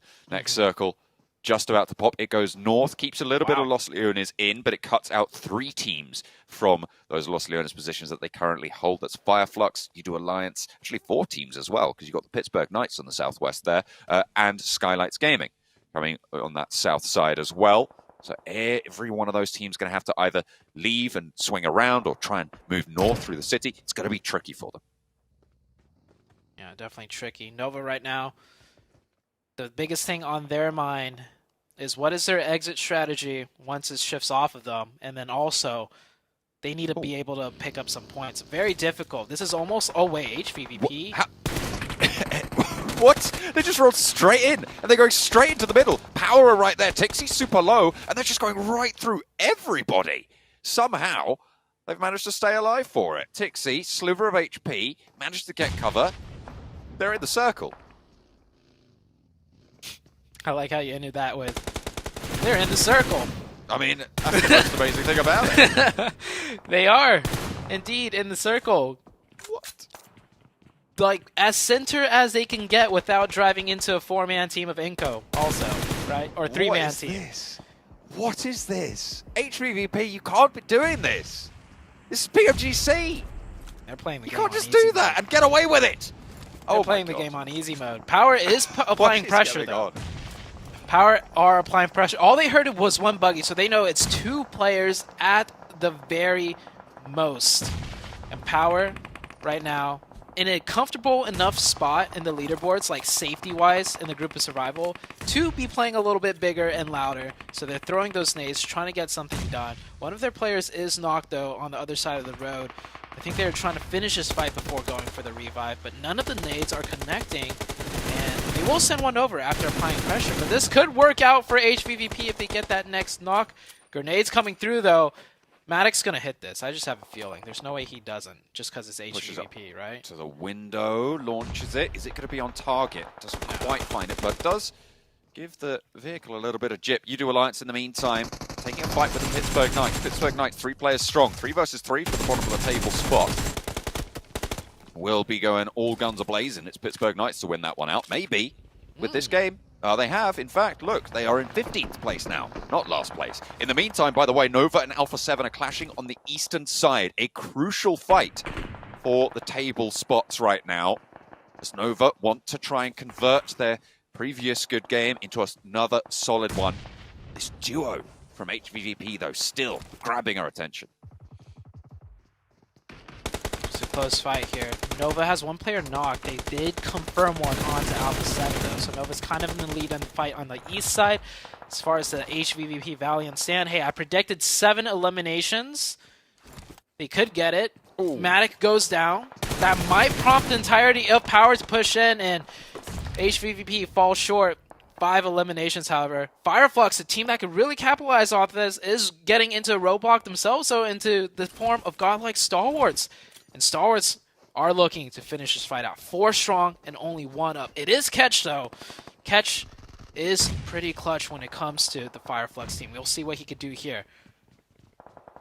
Godlike Stalwart, 4 players alive. I mean, Fireflux better watch out on this one.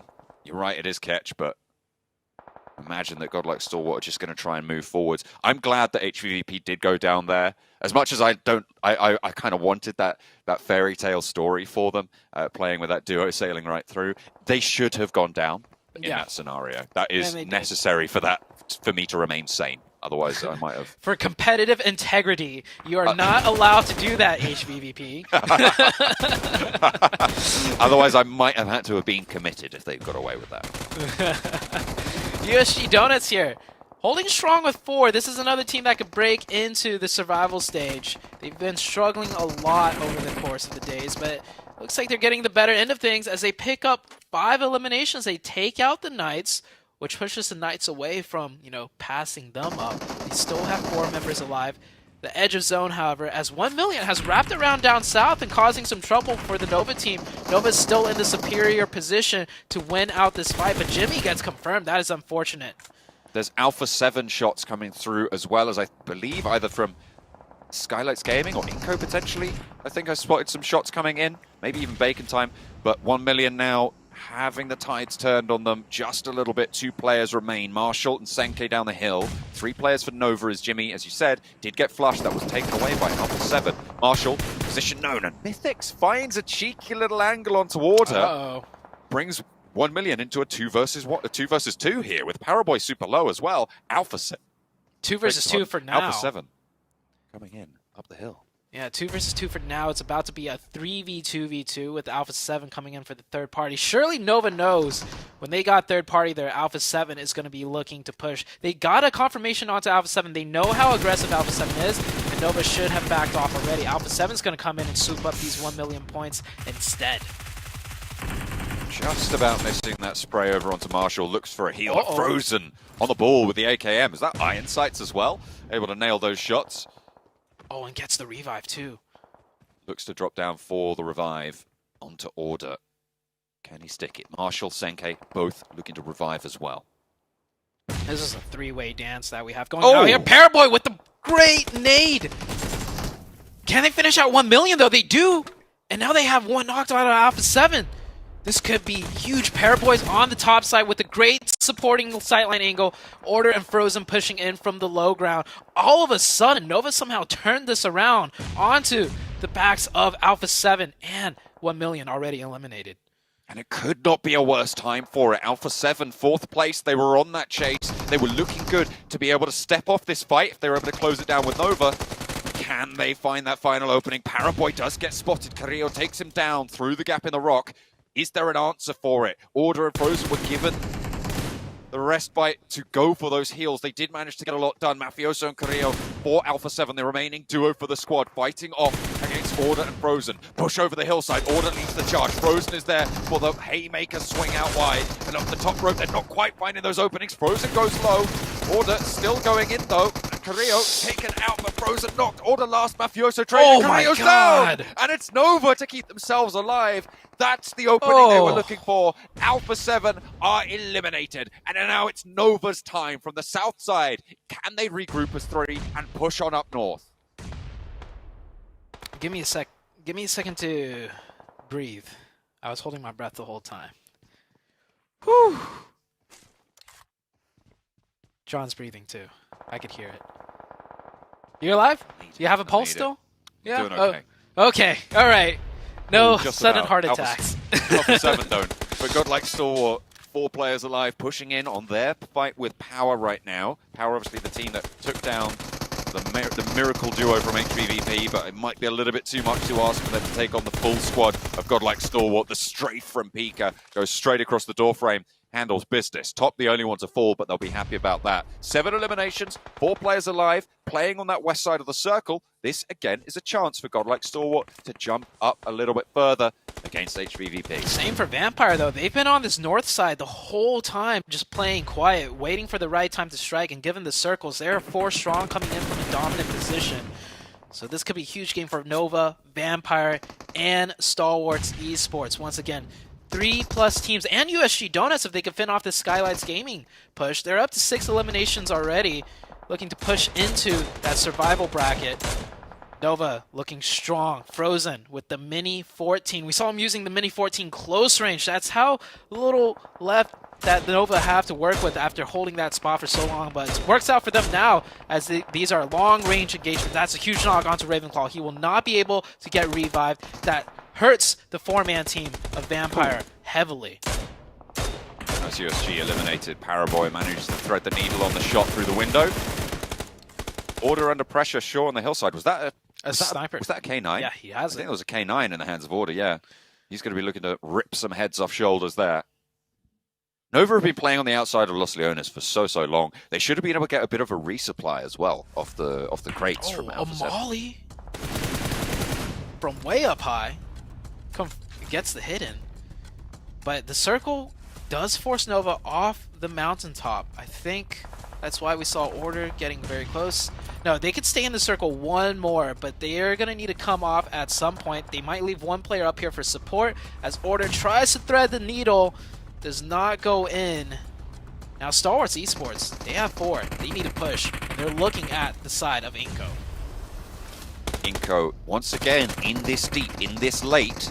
3 eliminations short, but this is great for the bottom of the tables as well. You're talking about those average point scoring abilities for the teams towards the bottom. So getting these 5th place finishes guaranteed, a couple of eliminations might be all it takes. But they are now under pressure from Godlike Stalwart with a backline of Nova taking shots their way whenever they can. Paraboy is just lighting up the battlefield. The good news is they're also looking at Godlike Stalwart on this push. Yeah. And they have the zone here. Godlike has to push into the open, so there will be casualties no matter what. And Order threads the needle, by the way, from up high. Wow.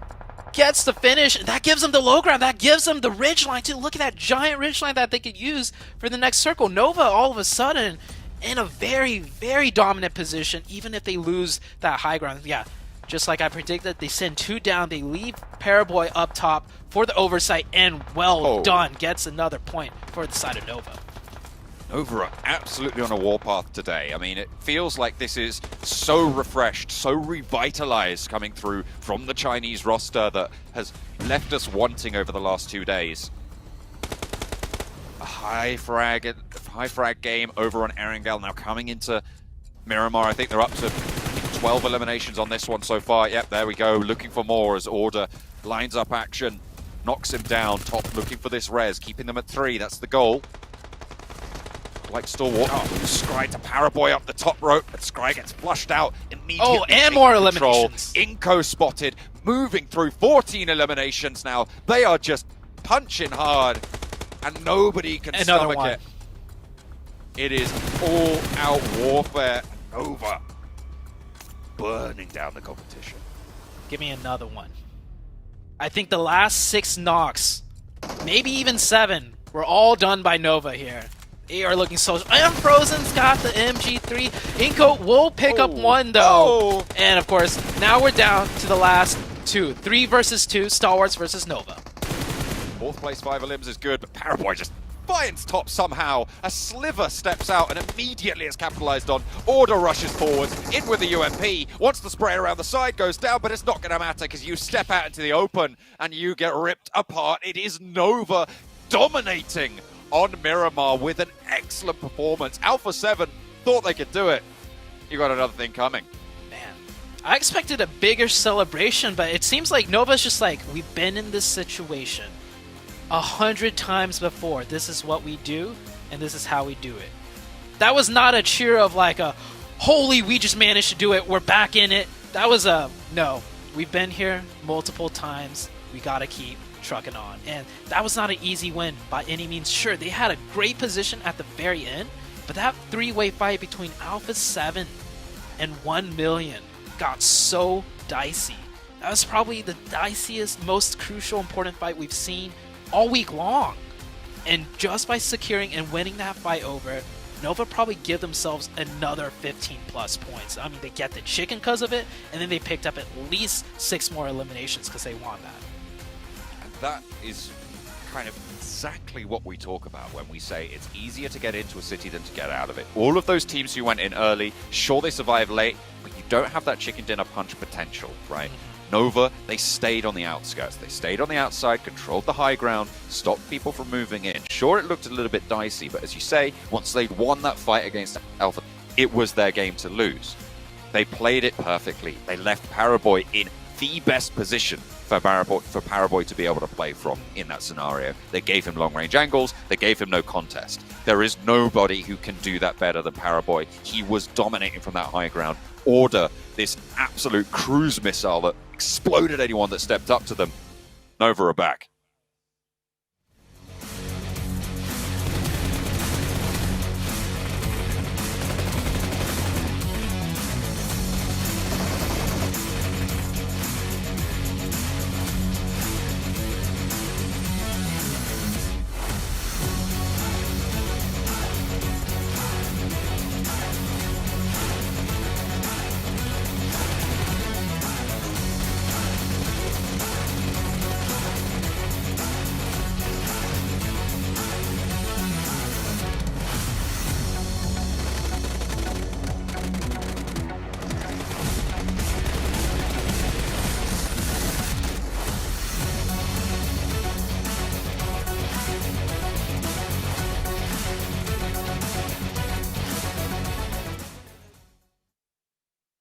And here comes Nova. Alpha 7 having one of the best performances we see in game number 1. And Nova said, you know what? We're going to put a stop to that right there. Take them out and then have an insane elimination chicken dinner right in the next match. I mean, this team did their homework and they came to play today, 7. They definitely did, and this continues on with what we were saying earlier. Those two teams, the one you mentioned earlier, Alpha 7 with the first match, and now Nova with the second match, continuing on the performance that they showcased earlier in Erangel. 17 eliminations, and I love what John was able to mention there earlier. Paraboy being able to get those off angles, being able to have the high ground worked out perfectly for them. And in regards to everybody else, I mean, this team, Glitter, they had almost 3 players with 1,000 damage. Nova is back. I mean, this is insane, as we can see on the head-to-head. I mean, Order with 7 elims, but Frozen at over 1,200 damage? Are you kidding me? I mean, this was just a pop-off performance, and for Nova, they had more eliminations in this match than they did in 4 of their games, the first 4 games from yesterday. So, like Jukes was saying, they have completely done their homework. They turned it around from yesterday to today, and they are doing what needs to be done in order to get into that top 3. Say less. Say less. I mean, you couldn't ask for a better games or better starts today in general. I mean, their first game, they did great. Second game, they did even more insane. And I can only imagine how they're going to do in Sandhawk, because Sandhawk, you know, Nova loves to play in the jungle. So, I mean, it's just ridiculous to see them show up. And I kind of had a feeling the second I saw that match 1, that little snipe on You Do Alliance, I was like, Nova, they're going to bring some heat today. And they have. All right, let's go ahead and take it to a quick break, and we'll be right back with some more PUBG Mobile action.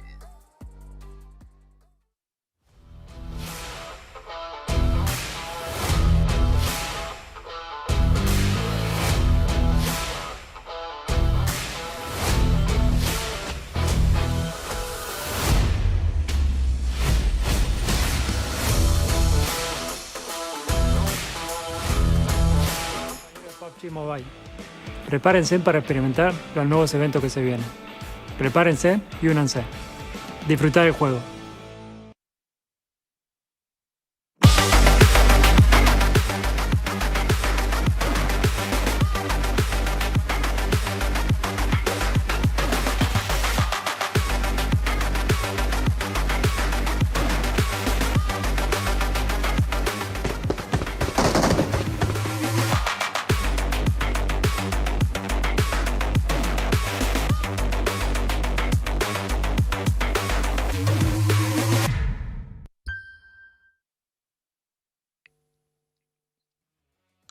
And we are back just like that. Oh my goodness, I am so pumped up for this round. I'm your host Jukes. I'm here with 7WG and Glitter Explosion. We're about to reach the second half of the day here, and we always like that sandwich of Sandhawk right in the middle to keep things extra hype. Speaking of hype, of course, I gotta give a big thank you to Sony, our sponsor here for this tournament. Gotta give a bit, just to let you know, Sony Xperia 1.4 and the Xperia Stream allow you guys to play PUBG Mobile in 90 hertz. It was created in collaboration with professional esports players, and with Xperia Stream's multiple ports and cooling system allows you to play PUBG Mobile just like that.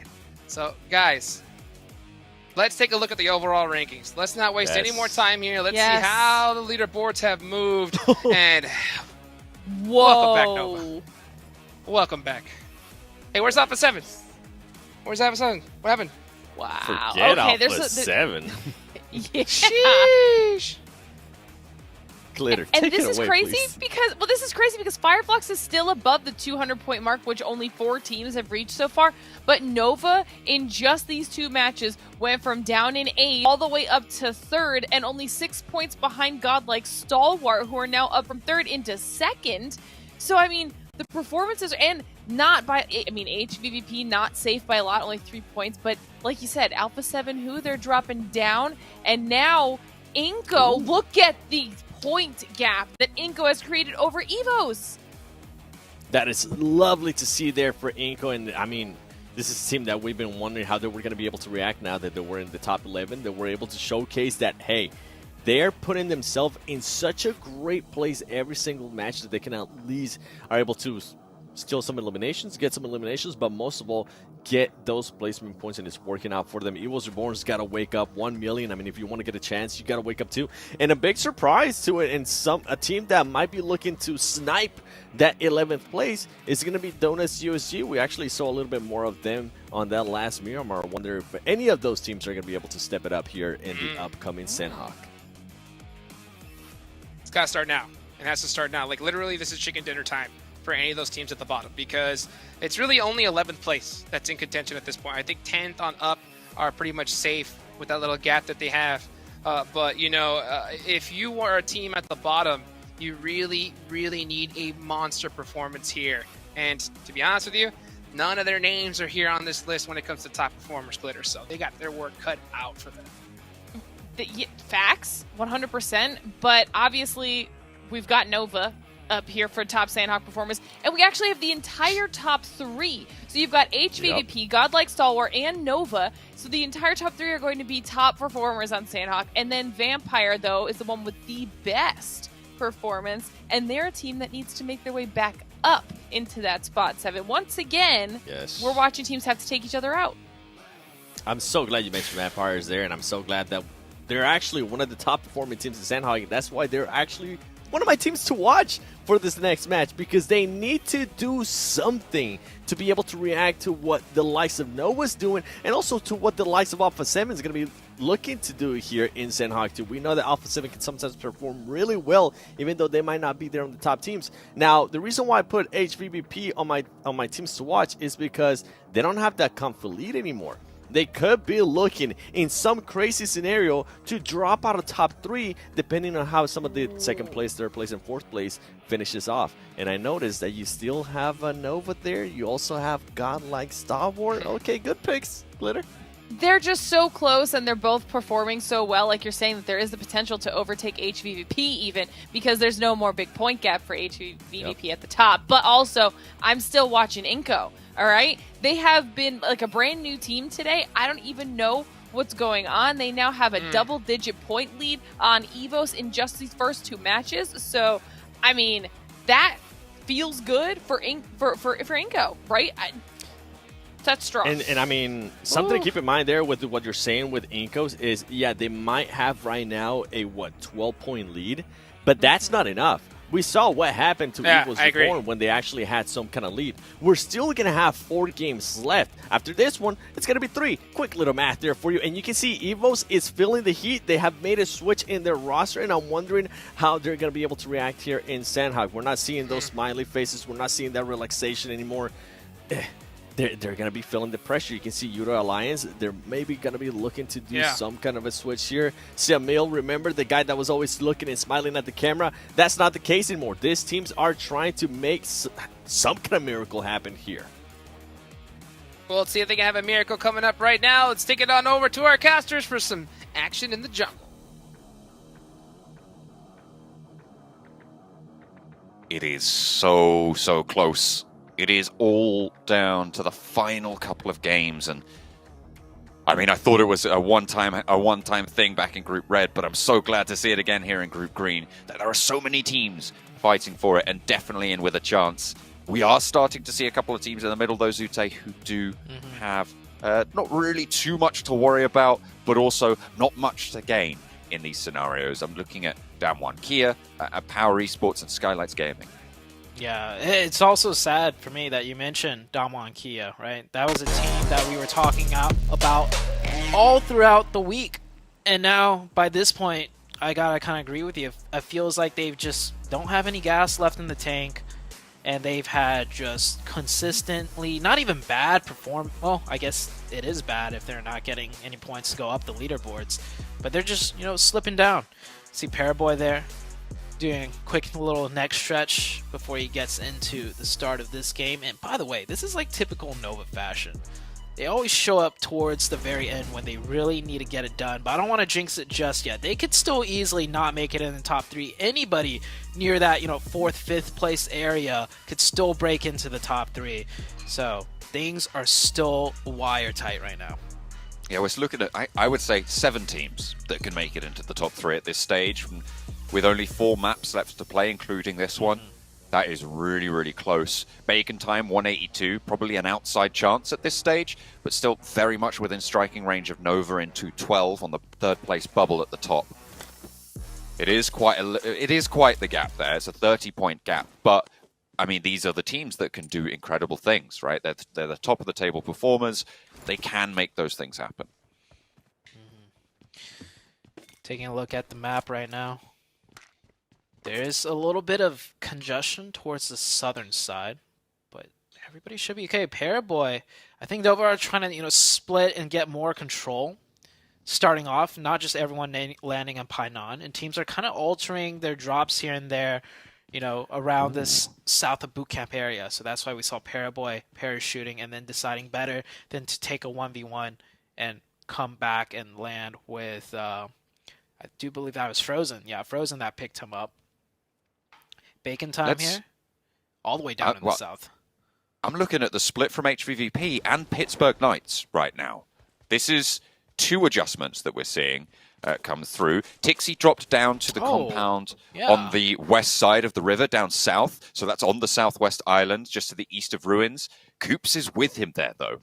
And Spec is on that northwestern island. Matic dropped all the way up northwest. This is something that we've seen from HVVP back in the European region. They dropped 2 on the mainland and 2 down towards the compounds on the river that Tixie is currently towards. But this is something a little bit new, right? Leaving 1 player out there and Matic being so far north. And HVVP might get punished here because of it. Coming in. Tixie is spotted out. Taking a 1v2 here. Yeah, Tixie's gonna go down here.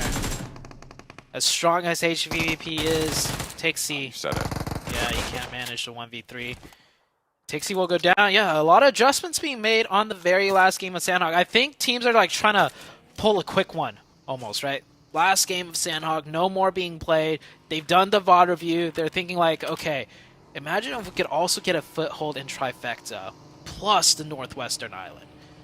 No one drops there. You know, the Knights have been changing their drop here and there every now and then. But unfortunately for them, they will get punished for it. HVVP down to 3. Very good news for Godlike Stalwarts. They're only 3 points behind HVVP.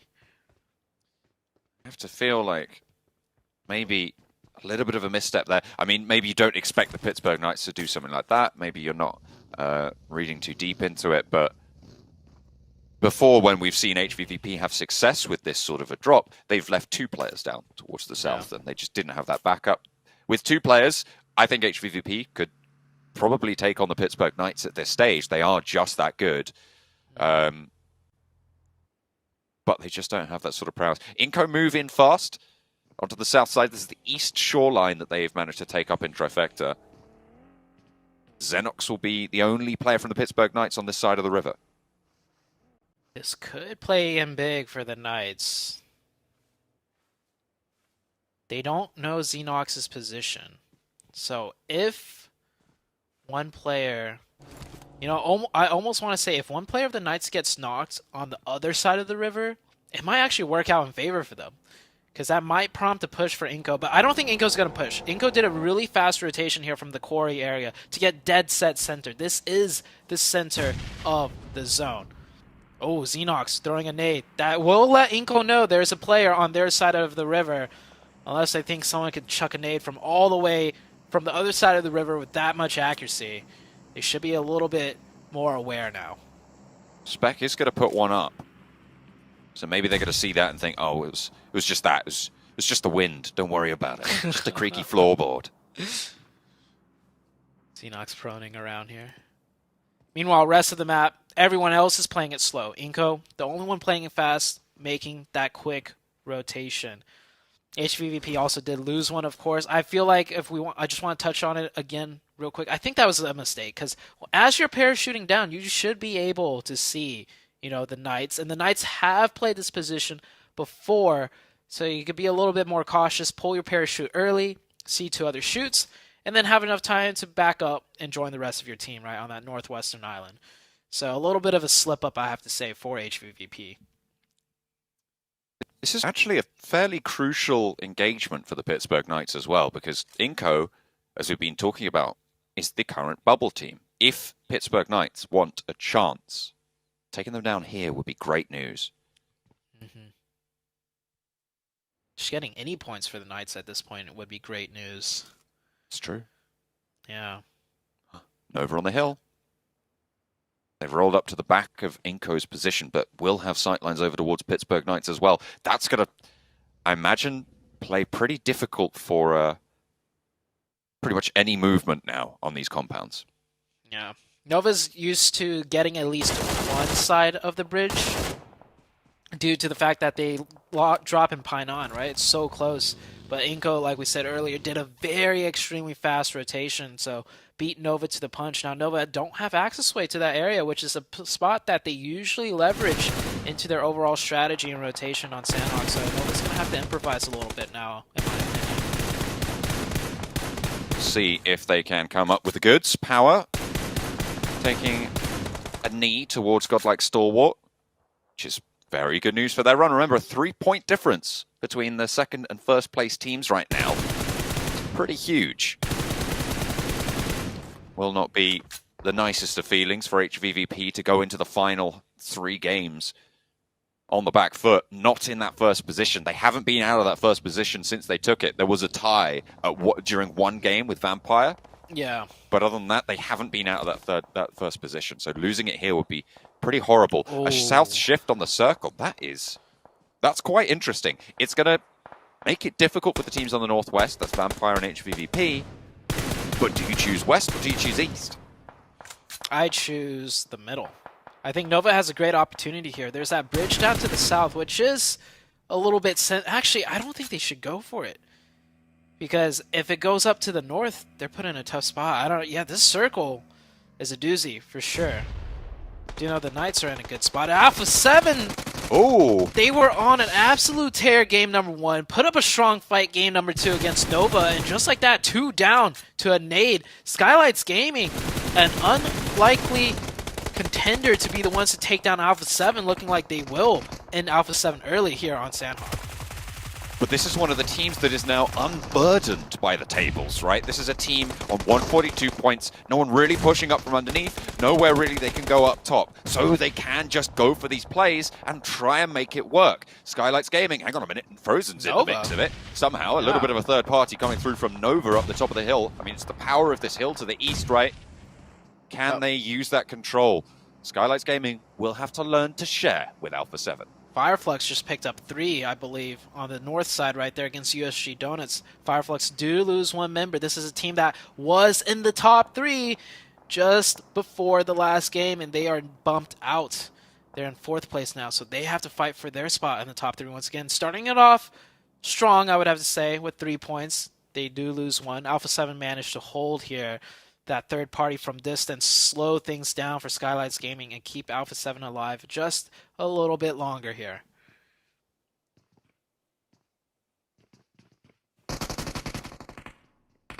We'll be locked into this engagement. It's not ideal. I feel like Skylights would have gone for this push. Oh, wow. Had nothing happen. A nade through from Carrillo actually keeps them going. 2 players from Alpha 7. Another one to try and get the flush. Doesn't expose too much. Turns their attention over towards the duo across the way. Doesn't get that flush with the nade. Carrillo steps out. No sight lines from Nova right now. Carrillo. Oh, I thought that was going to hit. Nearly landing that nade, but Mafia Boy stays tucked in. This went from a 4v2 where 2 of Alpha 7 got naded down to a 2v2. Alpha 7 showing what they're made of here on Sandhawk. There's a chance that they might even just push this straight up 2v2, get some smokes down, and just win the fight. I'm looking at some rotations coming through now as well. Ooh, Carrillo gets spotted. That might be it for Alpha 7. We'll have to wait and see. Vampire have left that northwest island. They've managed to get over to the coast near boot camp. A little bit of a pre-fire. Takes down Alpha 7. The last player will fall. AJ can get res, so Skylights Gaming will be on 3. Vampire Esports managed to cross that river. HVVP looking like they're setting up. Remember, they did lose a player early to the Pittsburgh Knights, so they are as 3 on that northern side. They can wait a little bit longer, but they won't have much to play with when they need. Yeah, and the Knights are well aware where the HVVP team is going to be coming in from as a 3-man team. So the Knights should be a little bit prepared for that. Next circle about to shift. Power on the east side with Evos, taking shots back at one another. Next circle comes out, and it centers right on up. It will be the eastern side. That giant hill that Nova has control of will come in huge here. They will be taking it. Meanwhile, the teams on the south, Udo Alliance, Bacon Time, and Damwon Gaming, and 1 Million will have to move in a bit more. The question for me on HVVP's side is, do they go and cross and try and sweep through Pittsburgh Knights with Damwon Gaming coming in, as you say, from that western edge, or do they try and move to the north of boot camp?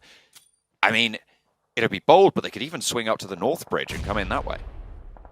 It's difficult for HVVP no matter how you cut it, because they can get an easy rotation into the north side, but moving from the north down south through boot camp, right, is really difficult I mean, every option that they have here is not an easy one to make, especially being a three-man team. So losing Tixie early on, I think, especially on Sandhawk, really impacts your punching power and your maneuverability on the rest of the map.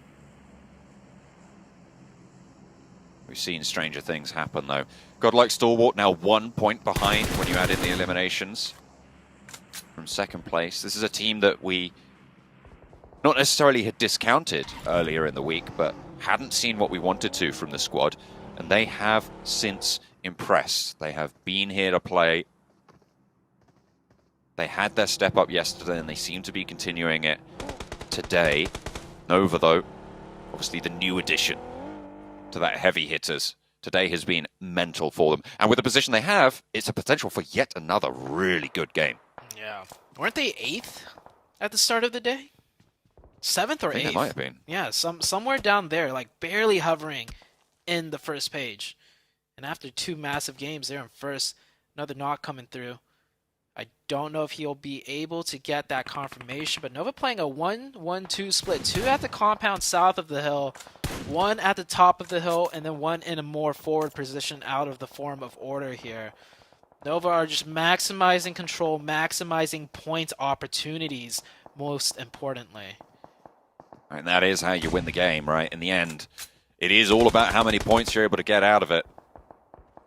Do whatever you can to get the most possible.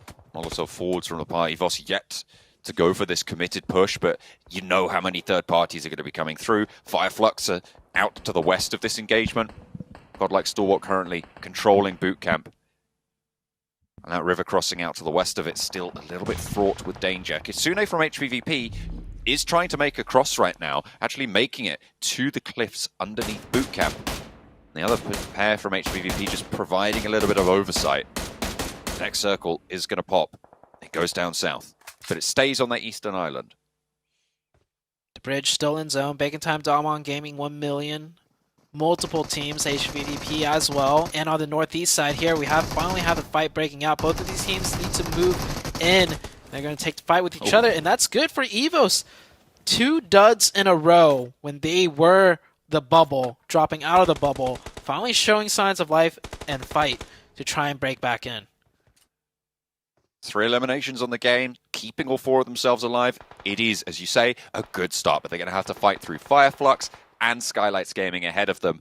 Nova will be looking out every direction the entire time as well, because this circle did go right on top of them once more. Maybe not a super high frag game. They can just suppress everyone back, but it is going to be a lot of pressure to push through. Man, just look at the different sightlines Nova has everywhere. You have Order on the north side peeking into boot camp and that ridge line where they got a knock onto Vampire. You have Frozen watching the trifecta compound. And then even from that position, you just saw Paraboy taking sightlines on the southern bridge. Here comes the push now for the Knights. They have to push in as they do lose some of the circle. They know they got to make this push eventually, and to do it now. It's a 3v3, I believe, as one of Inko is down. Xenox gets the heal off. If they could get this revive onto Spec, it'll be a 4v3. They need to do this quick, though, because Damwon Gaming coming in on their backside. This is a very important fight for Inko to try and hold out on. They've lost a player. That will take the wind out of their sails a little bit. Shot through the window from Coops, but takes a lot of damage, and the final blow from a nade from Squash. Inko are moving in, looking good. Damwon, as you say, they are pressuring in this entire time, but there is still a lot to do. Squash falls down, gets flushed, and the Pittsburgh Knights playing with these shotguns. This meta is so brutal in these close-range engagements.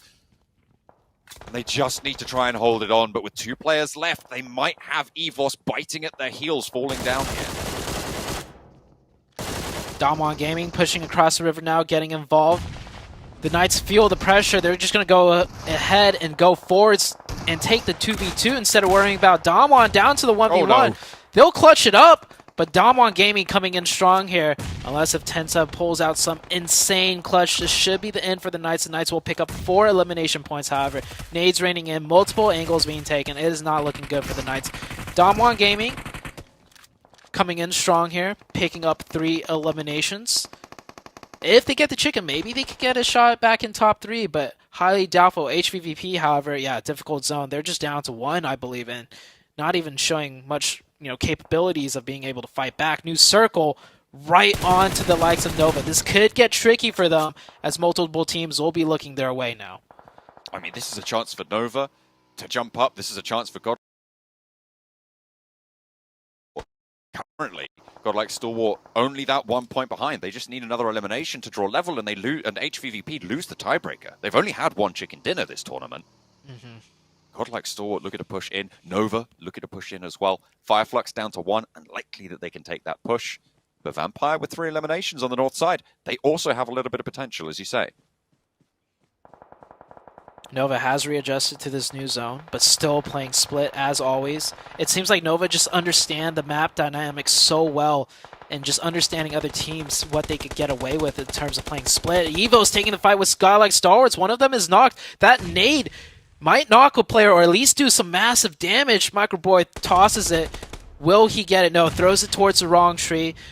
Lappart is down. Only 2 of Evos is up. Stalwarts Esports can get the full reset and then take the fight to Evos once again and eliminate them here with numbers advantage. That is an if, though. They have to make sure that they can execute on this. And such a tentative position, especially with Nova still alive. You do not want to be losing out and dropping down to that 3rd place. Although potentially it's even HVVP that drops down to 3rd after this game. Oh yeah, imagine. Yeah, Nova's in a great spot to get a lot of points. Stalwarts only need, like you said, or Stalwarts actually did pass them up. They've done it. Yeah, with the tiebreaker and chicken dinner. Nova can't lose Jimmy here, though. Lutz, if he goes for this, he can get the confirmation point as well pretty easily. But with the circle being so centered on them, I think he's going to do that a little bit later and pick up some more placement points first just by surviving. Fireflux seem to always have just a lone survivor going on. And it's keeping them in the top of the tables, to be fair. I mean, come on. As if Nova weren't having a good enough day already. Look at that circle. So the Northwest is their weak point right now. Vampire have an isolated push. All the other teams have to fight each other on the way in. Hopefully Nova is able to recognize that with the way the circle shifted. It could get dicey, though. That hilltop, just one little slip up, one little, angle that you're not cautious of from distance because everybody's looking your way, and the whole defense can fall apart. Bacon time, 2 knocks. Down 1 want to try and move over that way. Bring it home, but 1 knock will stick over towards Bacon time. Damage being found, nade being thrown on in at the moment. Down 1 have the inside trap, but Forrest gets knocked to a nice nade being thrown back in from Bacon time. They've been sticking this res the whole time. Shots aren't quite landing. Hang on a minute, there's something going on the bottom left of my screen as well as Godlike Stalwart taking on Evos will be able to pick it up, and with that they are fully in the lead now. HVVP have been dethroned. 5 eliminations on the cards. They should be able to look for that res, but they're right on the outside. We'll have to move up the east ridge. Yeah, just like that, because Evos was taken out, Nova have to worry about an isolated team on the east pushing in and Vampire now on the northwest. So Nova gets the zones, but it's going to be difficult for them for multiple teams pushing in. And Stalwarts Esports, they're going to pick up more eliminations from down the sidelines onto 1 million. 7 eliminations now for Godlike Stalwarts. Nova are taking shots, though, as Jimmy finally gets a sightline onto Godlike Stalwart on the east side of the circle. Down 1 still embroiled on this southwest edge. Lutz is just keeping his head down. So close to Jimmy for so long. Jimmy's been taking shots. Lutz is just vibing on the tree. Godlike Stalwart are going to push straight past this, and Lutz is going to go down if Jimmy doesn't hold off Godlike Stalwart. There's a chance Lutz might actually pop up, take Jimmy, confirm the point, and then go out. This is going to be really tricky. Lutz looks over this way. No, neither team knows of Lutz's position, and gets found out. They have to take a back seat. Down 1 going hell for leather against Bacon time right now. Both teams towards the middle of the tables, and it's bloody all over. Wow. Down 1 just with Fabian left. A nade over the top. That could be beautiful. It's got to take down Noise on the back. Brings Ormstyle very, very low. Ice is low as well. Another cook. Is it good? It goes a little bit long and will not find the damage. Fabian falls, and Down 1 will once more take the knee. Shirty is down, but they're on the edge of the circle. They might just have the cover to go for a res. Godlike Stalwart, potential to go down to Nova here. They've been on a warpath so far, and it might just be a little bit too much. The DBS shots ringing out. Top in the grass will be the final one to fall, and it's only Frozen who's answered towards. You do Alliance as well. Oh my god. Over a run for the money, and it's 8 eliminations, just like that. Lickety split, only Vampire to deal with. Nova looking so good, but Vampire has 4. They need to get a revive onto Frozen still. Bacon Style down to 1, so they can't stall off Vampire for that much longer. And Vampire, they know they're 4 up. They just heard the giant fight that Nova had. They're going to try and push this advantage. Pairboy needs to get an opening knock to slow things down so Frozen can get a revive. He doesn't just get an opening knock, he gets 2! Both Fluke and Schweppes fall. Ravenclaw and Stoned active for Vampire right now. It looks like they are going to leave Stoned back. Look for some reses. Paraboy in the meantime. Moving over to deal with Bacon time. No first aid, so we'll just be relying on this gun skill here. Has a bandage though. Might top himself a little bit up on the health bars. Stoned being allowed to get these reses. Stim is there. Alm style for Bacon time. Crawling up to the rock now. As Paraboy will be his marshal to keep control of him. He goes down. It's so unfortunate for Nova's position. Ormstyle, can he get taken out? He can. Vampire in the meantime, get back up to 4. Yeah, Nova didn't do the push because they have the position. They know the circle's going in on them on the high ground, but with Paraboy going down, things could change. 1 down for Vampire, though. The order goes down, however, 2v3 situation, John.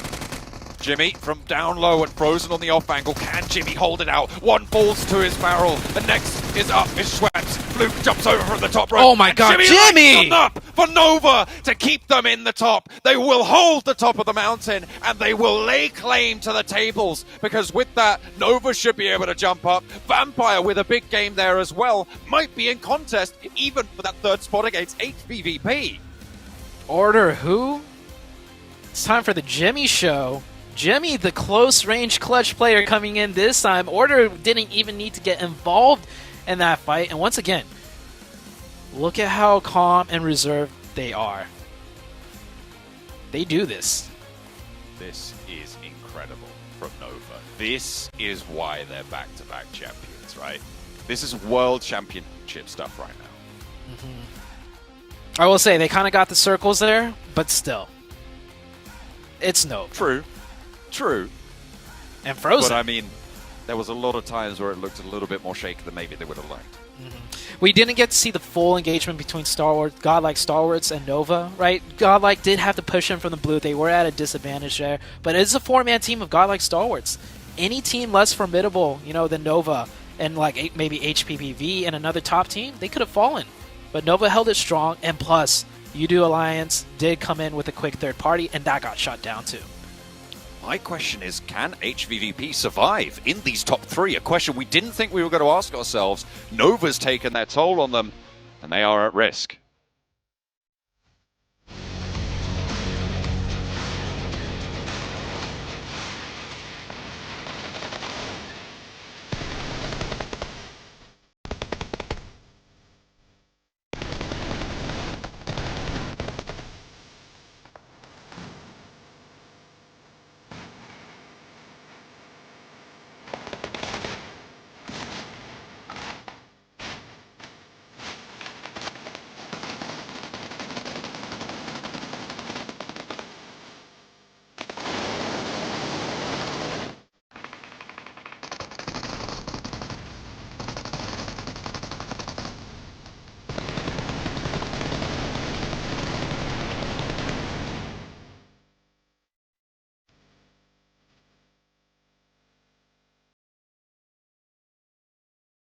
And just like that, the back-to-back champions, when it matters most, get back-to-back chicken dinners. 27 total points on this store. You know that this squad is hunting for that first place 7. This is why they are that back-to-back champions. 12 eliminations, 27 points total. I cannot wait to see that overall ranking. But you know what? We got to give some credit to some of the other teams too. Vampire Esports, when they needed to step up, they stepped it up in a big way, Glitter. They got 20 points, and Godlike Stalwart, 15 points for them too. And look how far down HVVP is, only being able to get just 1 point. Yeah, this has got to be a little bit scary for HVVP, knowing that they had first place and then the ones below them had phenomenal performances. And speaking of those phenomenal performances, okay, first of all, Mafia Boy. Skylights Gaming was another one of the teams. I think they had 9 elims as well. 5 of those go to Mafia Boy. Okay, then Godlike Stalwart, 2 players up here top yet again, always in the conversation and action up here. But we got to talk about Jimmy, okay? Because the clutch from Jimmy at the end of that game was insane. I mean, he was on the low ground and he just he made all the doubters shut up, okay? That's what Jimmy just did. Jimmy's always looked down upon his stats, and he's always not looked like a big clutch factor player. He just looked at everybody in the eyes and was like, oh yeah, I'm in the Nova team for a reason. Great performance. Big, bad Jimmy. I mean, just great performance from Nova overall. We were talking about it backstage in the green room, right? Just like, you see the way they control the map, it's ridiculous. You know, there's the pressure fire that they have for it. Not to mention, they have that Nova factor, the fact that their name is Nova. You know, if you get eliminated by that squad, no matter where you're at on the leaderboard, I mean, Glitter, you said this yourself, right? No matter where they're at on the leaderboard, they have to be careful. You don't want to take that fight early on, right? Right. If you don't absolutely have to fight with Nova, or if you don't 100% know that you have the advantage, you're going to avoid that at all costs because it's just not a certainty. And we're too far into the last day, the last opportunity for these teams to get points on the board. They just don't want to risk that. Not at all. Not at all. So, I mean, now I'm going to ask you this question, Glitter. I'm going to go back with you here on this one. Where was this Nova? Where were they? Day 1, day 2. I hope we get to talk to them at the end of the day and ask that question. Well, we'll find out in a bit. We got a great interview coming up right now. So let's go ahead and take it on over to Juju. Thank you, Casters and Penners. We're back here live. And also, we're halfway done for the day in the final day of the week 2, which is going to be the green group here on the 4th day. Here with me, we have none other than Inco Gaming V22K. I think he's the support role. I'm not sure if they changed in the game. But right now, we want to know your expectation and how do you feel when it comes to game today, the last day of week number 2 for your group. Is your expectation when you enter PMGC as it is, or it's sort of not what you're expecting? Então, ela perguntou qual é a expectativa para o jogo de hoje e se a expectativa que vocês tiveram no início do jogo é a mesma agora. A gente achou que a gente ia bem melhor desde o começo do campeonato. Foram muitas mudanças, muitas surpresas. O nível é altíssimo do campeonato, não tem como discutir isso. Pegou a gente de surpresa. Erros não estão sendo tolerados pelas equipes adversárias. Mas a gente está confiante e a gente espera ir para a fase de survival.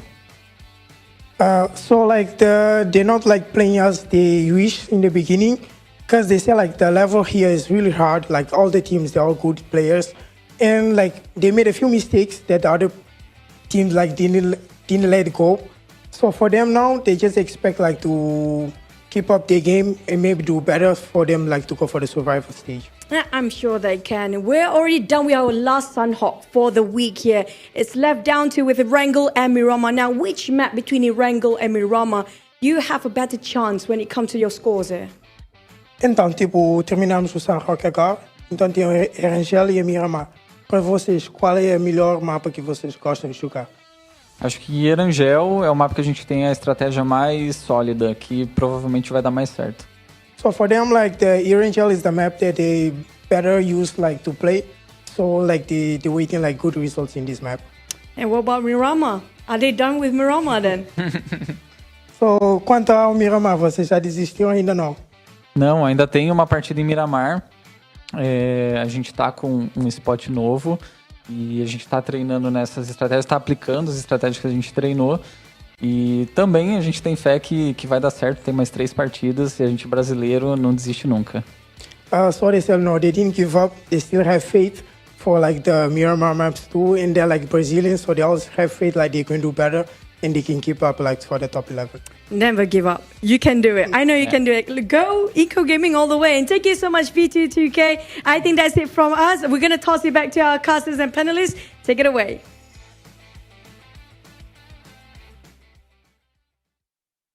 Great to hear from V22K. I mean, he's looking pretty calm and collected, but I know that man is stressing on the inside because, I mean, his team's back is up against the wall right here. Literally every single team below can catch them if they take them out earlier and get a chicken dinner. Of course, I gotta give a big thank you to our hotel partner for the PMGC League here in the Pullman, Kuala Lumpur, Bangsar. Our world is your playground. So, having said that, we saw Glitter, right? Inco go out a little bit early there in that one. But let's take a look at the overall rankings and... Woo! Hello. Okay. Hello. You know, we'll be able to see what happened with Inco in a second because we got to talk about the fact that 3 games in a row Nova decides to dominate and now they're back. They are at the top where everybody kind of assumed they would be. They're above Godlike Stalwart, who's still holding on to that second place 7 because it's HVVP that drops down into 3rd, followed very closely by Vampire after that performance. Remember earlier that when I told you that HVP could slightly just slide down to 4th place? It's looking that way if they're not going to be able to wake up. And Inco Gaming, I mean, currently with the 7-point lead, you do see Evo's Reborn. You do see 1 million. Donuts USG had a chance to make that gap a little bit closer and get themselves in contention there. They weren't able to really do that. I am going to be looking forward to seeing what Inco Gaming is going to be doing in this upcoming Erangel because we've seen them getting very, very stuck down the middle of the circle, putting themselves in a great place, and it's just a completely different team that we have seen, Glitter. This team puts themselves in just such a good place, and then they start trying to frag out. They're not too passive. You can see that they're going for those placement points, but they also want to get the eliminations. Yeah, I think that the come up that we saw from Evos in this last match it wasn't huge. Obviously, after those first 2 matches, though, anything was better than going out first in the game, and so they did shrink that lead down with Inco just a tad, Jukes. But I think that like you're saying, Seven, the way Inco's been playing right now, they just look better. This is the hardest part of the entire tournament right here because you have to think about this whole game differently. All these IGLs, their brains are going 100 miles per hour because if you're like Inco, you know that there's this massive target on your back. So are you going to change drop locations because you're in fear people are going to hot drop on you? All this comes into play here, Seven. It definitely does, and that's why I have 1 million in my teams to watch, because this is a team that definitely needs to do something right now in this Erangel. If they don't, their dreams and hopes are pretty much going to be over trying to make it to survival stage. With Nova, I'm going to be hoping that Nova continues showing why they are that back-to-back champion. For whoever doubted them out there, they're showing that they're here to stay. And for Alpha 7, they want to continue on doing with what Nova is currently doing. You saw Alpha 7 start off really hot, but stuff hasn't been working out for them. They need to spark it up, and they need to spark it up now, Glitter. Yeah, I mean, I'm on the Nova train as well. I think that they're just kind of dominating right now. I also wanted to keep my eyes on Godlike and Evo, see if they can continue to claw their way back in. Cool. Well, that Nova train is on full blast right here. Let's see if it's going to go all the way to the end. And let's take it on over to John Allen and Zute. 3 more matches remain now, and it is so crazy. We didn't think we'd be in a world where HVVP weren't at the top of the tables, but here we are, 3rd place, and they're at risk. Yeah, and then Nova shooting up to 1st place. I remember yesterday, I was thinking, like, Nova can make survival stage at least, right? But look, they're in 1st place now after 3 explosive first 3 games. And it's like Nova just does not disappoint. They always put on a show. And it's like other tournaments that they play in. They're not in 1st place in the beginning. But towards the end, that clutch factor just starts kicking in. And they start shooting their way up there. EVOS continue to chop and change their roster a little bit. Redface is back in full apart. So EVOS going to see if that will work out for them for the time being. Everybody just going to feel the pressure at this stage. It's now that mentality can really save a team. If you have that strong mental game, it can carry you through situations like this, especially for a team like HVVP. Oh yeah, I think HVVP might be a little shooketh. You know, maybe flashbacks of going against Nova before, where Nova just towards the end stages start clutching it up, and they're seeing it happen once again. This time around, though, they're not even, you know, in the grand finals yet. There's a chance that they could drop out of the top 3, and as far as the survival stage goes, sure, there's going to be less strong teams in the survival group because all the top teams in the top 3 move on. But it is still quite scary, in my opinion, to try and make it into the grand finals from the survival, because only 4 out of 24 teams, right, can make it on if you're relegated down to the survival stage. Yeah, it is pretty cruel. Actually, a repeat, but in reverse of the first plane path that we had on Erangel today. Was it the first or the second? I can't quite remember. But either way, another south plane path coming through. Are we going to see HVVP repeat their drop on that west military base? I imagine that we might do. See if they do opt to go for that. But I mean, it is crazy. Coming into the day, I was thinking about, you know, how we might tell the story of maybe the Chinese teams aren't as strong as we thought they were, with LGD not making it last week and now Nova not making it this week. But I got completely bamboozled by Nova today. It has been incredible. They have the highest elimination count now by a fairly significant margin over HVVP. 4 chicken dinners as well, more than anybody else in this lobby. And it's all come from today. Yeah. Quite an insane start for them. And HVVP did, in fact, drop down there to the south. I think for good reason, too. We saw in the very first game 2 casualties early on. And is this the exact same circle that we had on the south plane path before? I think it might be.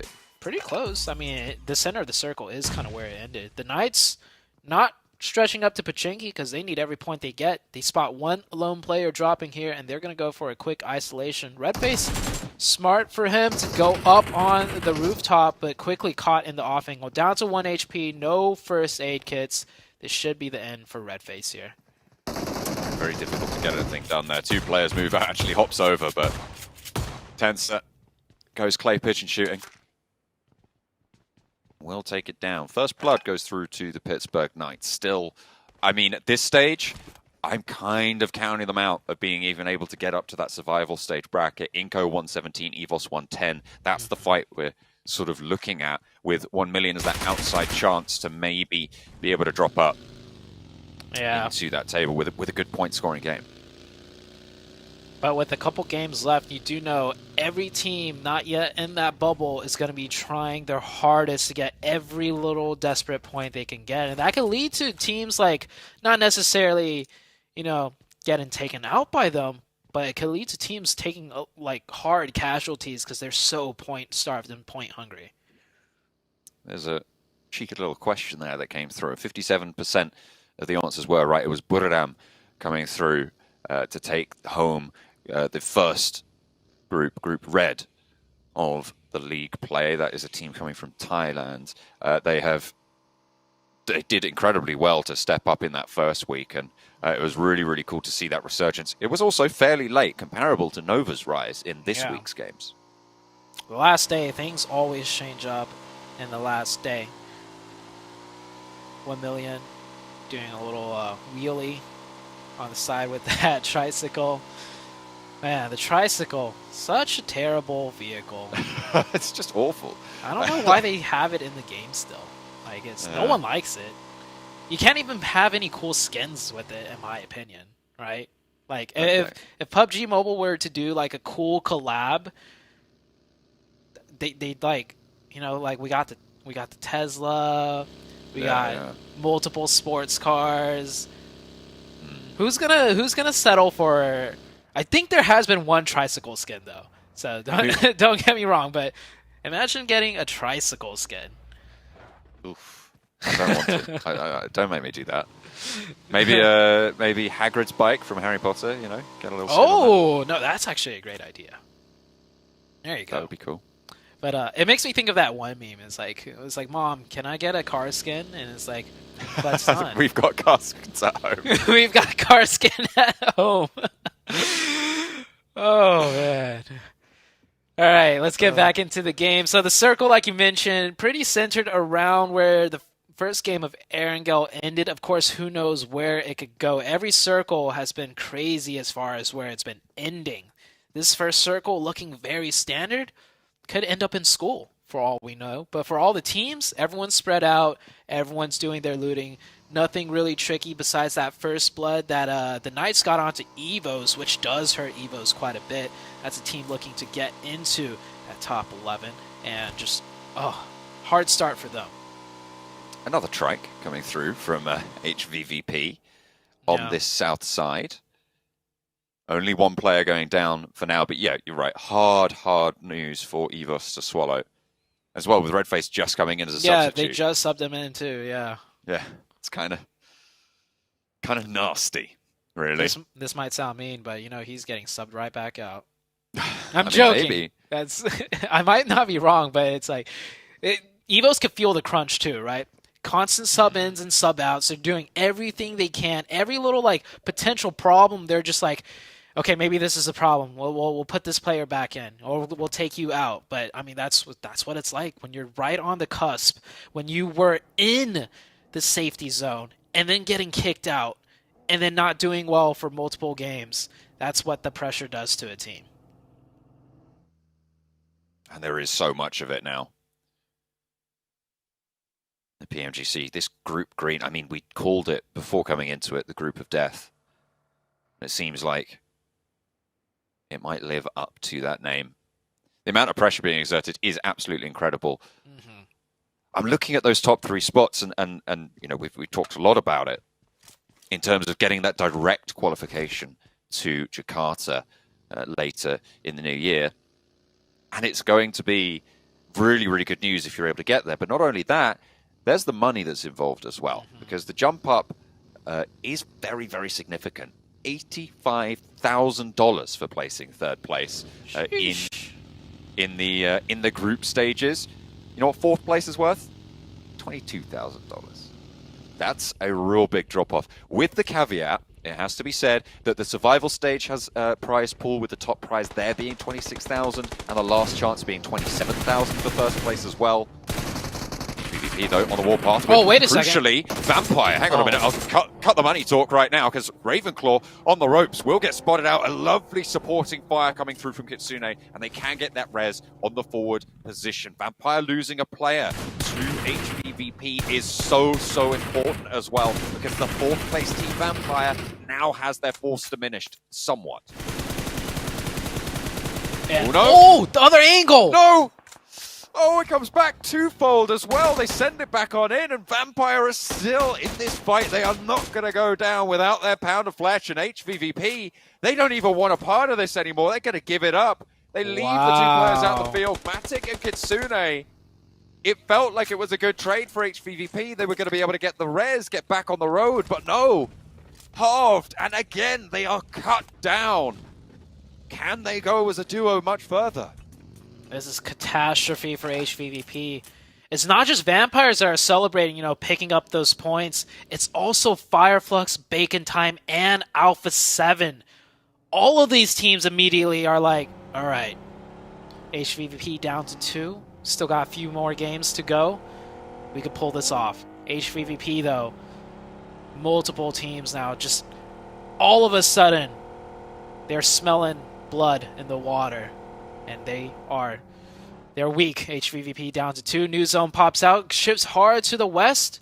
I don't think we've seen a zone in here either yet on a game of Erangel, so we're going to be in for another fun one. Nova getting central position over towards the apartments yet again. They moved in nice and early with an outpost over in school. Down one are going to crash into the back. Frozen swiftly. Oh, nice. Spins around and gets out of there. I mean, you've just fully disengaged. You see 4 players move in as well. Sung might be able to find an angle onto the vehicle, but already that wall is there. The divot is there. A nice, timely evacuation from the school for Frozen. Holds back in with the rest of Nova. I don't think Nova are happy with their position, though. I think they either wanted the doghouses, south of school on the high ground, or the school building itself, but a little bit split up and both positions taken. Then again, this is only Circle 2. If the Circle keeps ending around on them, it gets a little bit dicier because we've seen that school compound just getting filled with teams. And Vampire now losing another player, the team to take down 2 of HVVP, losing one in the process, might lose another one. And not just to any team, it's Fireflux. But Vampire, so resilient, answers right back. Now, most of the times, teams will decide to leave here, but it is so crucial for them to get this revive. They need every player up, and they're going to do what they can. Fireflux taking a knock if they lose a player here. I mean, this fight is just good news for HVVP in general. Both of them fighting off against one another means that there's going to be fewer teams chasing them as hard, right? There's more damage done to them, and they are ahead, right? In terms of position, HVVP actually completely changed their position. They're all the way on that northern side as a duo. They've gone north of the river, so they actually crossed up there. They just want to stay out of dodge. As many points on this game as possible. It looks like they're just going to play quiet this time. I think they're planning for like maybe some miracle rotation towards the late game as a duo and just crossing their fingers, right? Rather than trying to weasel their way in with only 2. Maybe. Next circle is still quite a little bit of a way out. Got about half a minute before we fully close on this phase. Central, school for Damwon. Apartments, mostly for Nova. Power operating in the hills to the south of those apartments and school. Yeah. Strong shack positions right there south of school. It's on the high ground, and there's 2 of them. They're like staggered horizontally.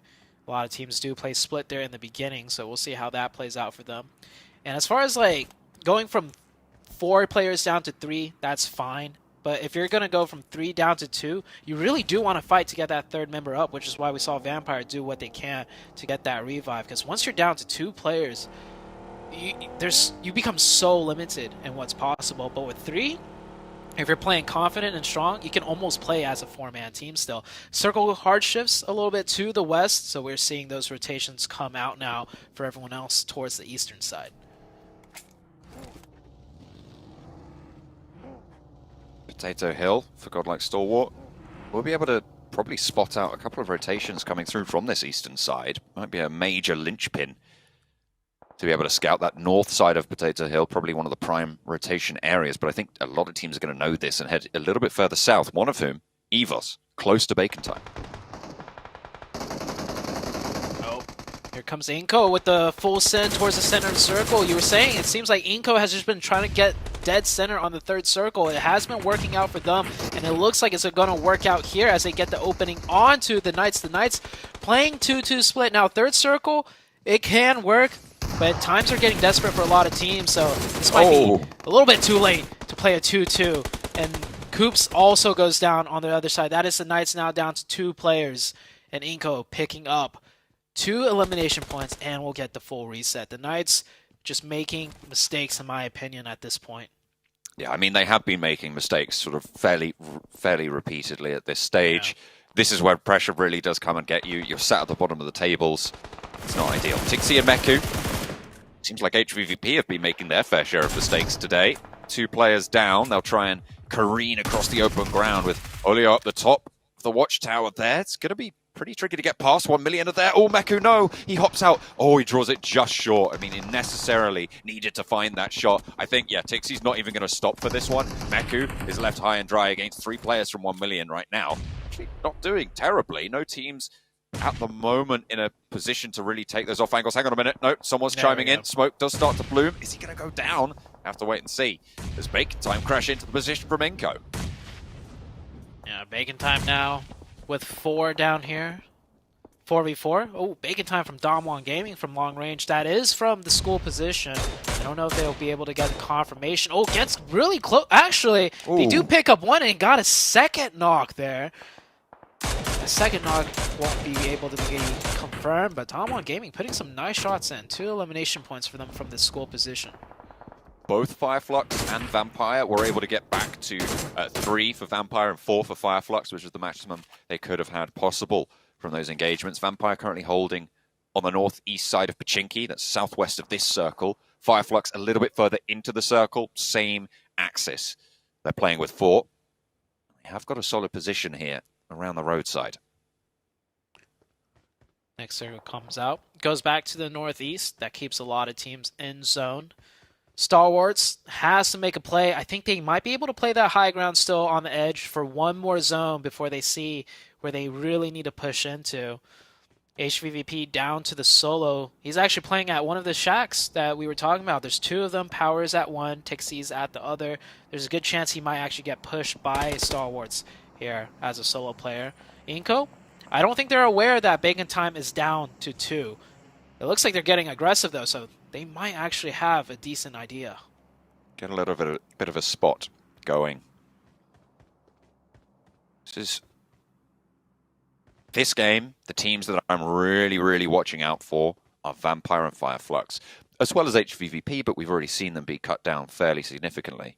You never can fully count Tixie out. It's very unlikely he's going to be able to get too much further with 16 teams remaining and only a solo. You've got to imagine your luck is not on your side.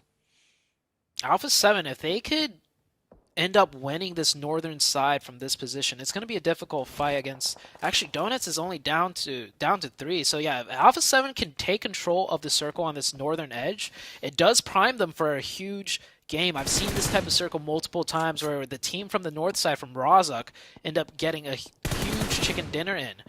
And Alpha 7, if they get this one in, they could be in that top 3 contention once again. Well, I mean, they currently are in the top 3 contention.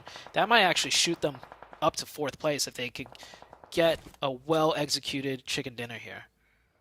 Vampire are notching up the frags. They do lose a player and actually get flushed out. They are down to 2. But every point matters when the tables are this close. Alpha 7 pinching away the final elimination over towards Skylights Gaming, out in 16th place. U2 Alliance on the northwest edge going to struggle to get in, really. With their forward position knocked out as well, will be very tricky. Vampire further out on the west as well, down to 2. Fluke, Schweppes, actually shots coming through from U2 Alliance. Right down the middle of this valley as well. They can't move up to the hillside. There are teams looking out that way. They just have to keep moving forwards. Mafioso, the off angle for Alpha 7, the one that stopped the first U2 player, gets knocked by USG Donuts, actually, and he's out of zone. And it doesn't look like Alpha 7's going to go back for the revive. Unfortunately for them, USG Donuts, they go up there to confirm it, which does expose the rest of the Alpha 7 team to that angle because he was their anchor point in the flank. USG Donuts, though, don't have much time to utilize that position as the circle is closing, so they might be safe for now. As for Godlike Stalwarts, taking a fight with EVOS, this team cannot catch a break right now. EVOS in 12th place. They were on the chase for Inko, who are deeper into this zone. 2 players down, sorry, 1 player down for EVOS. No, it is 2, in fact. Now just SKF left, with Godlike Stalwarts staring you down. That is one fearsome fight to have to take. The other knock is all the way out down south, so no chance that you go for this res. SKF, you imagine this game's just about to finish for him. Going out, 15th place, can you imagine? Really quite brutal. Vampire struggling in their own right. They've got 4 eliminations. They've just managed to outrun the blue, but the circle pops. It goes down. I think it keeps Tixie in. Yeah, Tixie is still in for HVVP. And with Vampire going down, it's good. But Fireflux are also going to have that shot this game. Yeah, the shift does prompt Fireflux to have to fight their way in. Yeah, Alpha 7 losing control of the north side when their anchor point got taken. They realized they can't hold the north. They will be forced to play in that ditch. Not much room not much that they could do there besides hoping they could survive and get into the next zone. So okay, setting up a forward position here. 1 million, still in zone, in a good strong spot, but they're down to 3. They might be pressured by one of the teams not in the zone from the west side, but there's quite a few teams. They might get caught up with one another. I'm looking at U2 Alliance, Alpha 7, the 2 members of Vampire, and Fireflux. All need to look this way. 1 million's actually going to take the warehouse, smelling it out that it is unoccupied. Okay, they managed to cross to cover. I mean, out in the headshot hills, you step over a ridgeline, you're going to need a new helmet. It is so difficult to move in this territory. With this number of teams out there as well, all looking to move, chaos. That's the only thing that's going to happen. Pittsburgh Knights getting crunched in as 1 million make that cross, and they are going to force their way through. No sightlines really from across the road just yet, but Senke might try and line up a couple. I wonder if they think the Pittsburgh Knights are in that forward position. Alpha 7 will have to move ahead.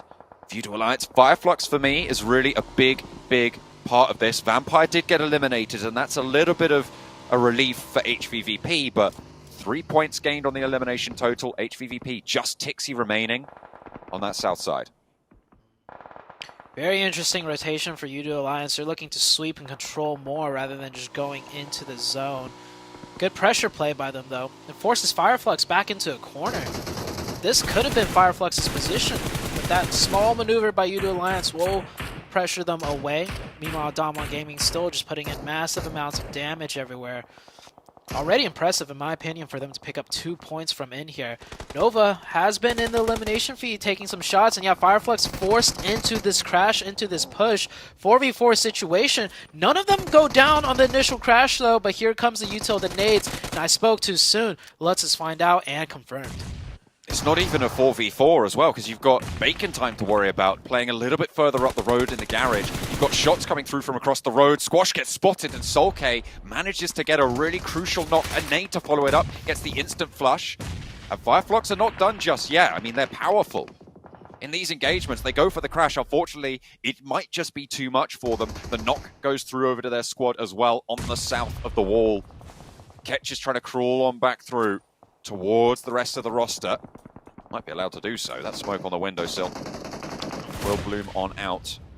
In the meantime, U2 Alliance are just being forced up to these horrible ridgelines. Just trying to find anything. Look at Tixie, still going, by the way. Still alive and will be in the next circle. Unfortunately, Godlike Stalwart, they've been swimming around for a while, and finally they might jump out the water and snap him away. Nova, I just realized, actually won a crucial fight with Power. They lost the zone in school, but they took over the doghouses up here, which is very strong. They run into Tixie, though, and Tixie takes out one of Nova, but it's actually Godlike Stalwarts that confirms the point. And now Godlike Stalwarts is here with 4 strong. Nova has a really tough fight ahead of them. They do somewhat have the positional advantage as far as this position being a better spot to rein in nades. But this is 4 members of Stalwarts we're talking about, and they're not going to all clump up for free for the Nova team to nade. There are now 3 teams, by the way, on the south side of that compound on the road. They are playing in 3 separate buildings with 3 separate teams. It's really, really chock-a-block. No one wants to make that step. Nades over from Frozen towards Godlike Stalwart. Find that opening knock after losing their player. They do need to try and even those numbers. Over the side, Missile launches the nade. Wants to put the damage in action. Top, both fall down, but 2 from Nova are answered towards. Just Pika left for the squad. Lit up, flushed out as well. Coming through, I think. Yep, that is going to come through from Pika, and now Jimmy moves up. The man of the hour for Nova. Last player standing, but Osel is just on such a brilliant sideswipe. Jimmy, however, can get it done. Time and time again today, he has stood up. Even over the course of yesterday, Jimmy has amazed us, and once more, he pulls it out the bag. Keeps Nova the only team now alive in the top 3. Great clutch for Jimmy once again. Jimmy has been absolutely showing up today on the last day of all days. Alpha 7 gets finished out by USG Donuts. Damwon Gaming with their prime spot in school. That's the position that Nova wanted, but we saw them hesitate just for a split second, and they lost it. But now Damwon Gaming with 4 up, full control of the western side. And the only teams up that could contest Damwon Gaming are all caught on each other on the west. Someone may be in for a little bit of a treat here. I'm still paying attention to Fireflux, by the way. One of the teams, well, the only team really now at the moment that has a solid chance, I would say, overlapping HVVP's 3rd place position. They're currently on 210 points total. So they're 13 points behind HVVP. Inco, in the meantime, will try and make them work for it. Nenebete giving a lot of damage over. Will be able to find that first knock. Solpe has to leap out the window. Drops down as Vitali's on that off angle. And the chase is on. Ketch is actually given to the Ketch! Oh, he goes for 1, goes for 2 as well. Ketch is so good for this roster. He's done so much work and we need to fight on out. Vitali's position now given away. Bacon Time know where he is. And Ketch is still alive. Fireflux with 4 eliminations. Putting themselves really close to that marker. They're still 11 points behind HVVP. and they'll need to clamber up further. The placement points, however, at 7 do start to rack up. That was definitely some drop communication there. Vitaly saw Ketch run up the stairs there. He needed to be screaming, behind you guys, behind you guys. Both players looking away from the stairs when they went down to Ketch. That's a mistake for Inco. They'll stay alive with 1, but they should have taken out Fireflux and remained up as 3 in the zone as well. That could have changed everything for Inco. But this is still a good game for them because they pick up 5 points. 1 million still with 3 players alive and 3 elimination points, trying to break into that bubble and take that position away. Jimmy still remaining alive. I think Nova's already done a great job in this game, and I don't know how much more placements points Jimmy could get, but he has his fingers crossed. Knights still trying to fight here, and I don't think they're going to be able to fight for long as Xenox goes down. Pittsburgh Knights have been fighting for a very, very long time as a duo, and they will finally meet their end in 7th place. 1 elim, still not a very heavy hitting game. 1 million, 5 eliminations. If they can get this res, 3 alive. The circle is moving, however, and we will need to try and outrun it. Finally, Nova do go down. 1 million, a team in the bottom 5 that will have a chance if they get a strong game here, with Inco going very low, with EVOS falling out as well. They have a chance, but it is quite a long shot here. Unless they can get a chicken dinner, they won't be back in the running just yet. Question. What if Damwon wins this game? Do they have a chance? Oh, 1 million. Crossing the road. Definitely not an easy cross to make. Oh, 2 teams with sightlines on them. Gonna pop peek over the wall. That's another player down. It's all down to Marshall. It's a 1v1 though. It's only Ketch here for now. And oh, we still got the solo player out of Inco. And Damwon Gaming, with 4 strong, with full control, they should be looking to, I wouldn't say play aggressive, but yeah, peek around a couple more angles, see what you can find, pick up some points. Marshall is bullying Ketch right now. Has another nade. Oh, he knows the window as well. Ketch repositions down the stairs a little bit as well. Really, really important reposition there. Look at Damwon just stretching their legs. Ketch does finally fall, and Fireflux will not have the full pressure to make it up, but I mean, that's a lot of points that they've been able to earn on this game. That's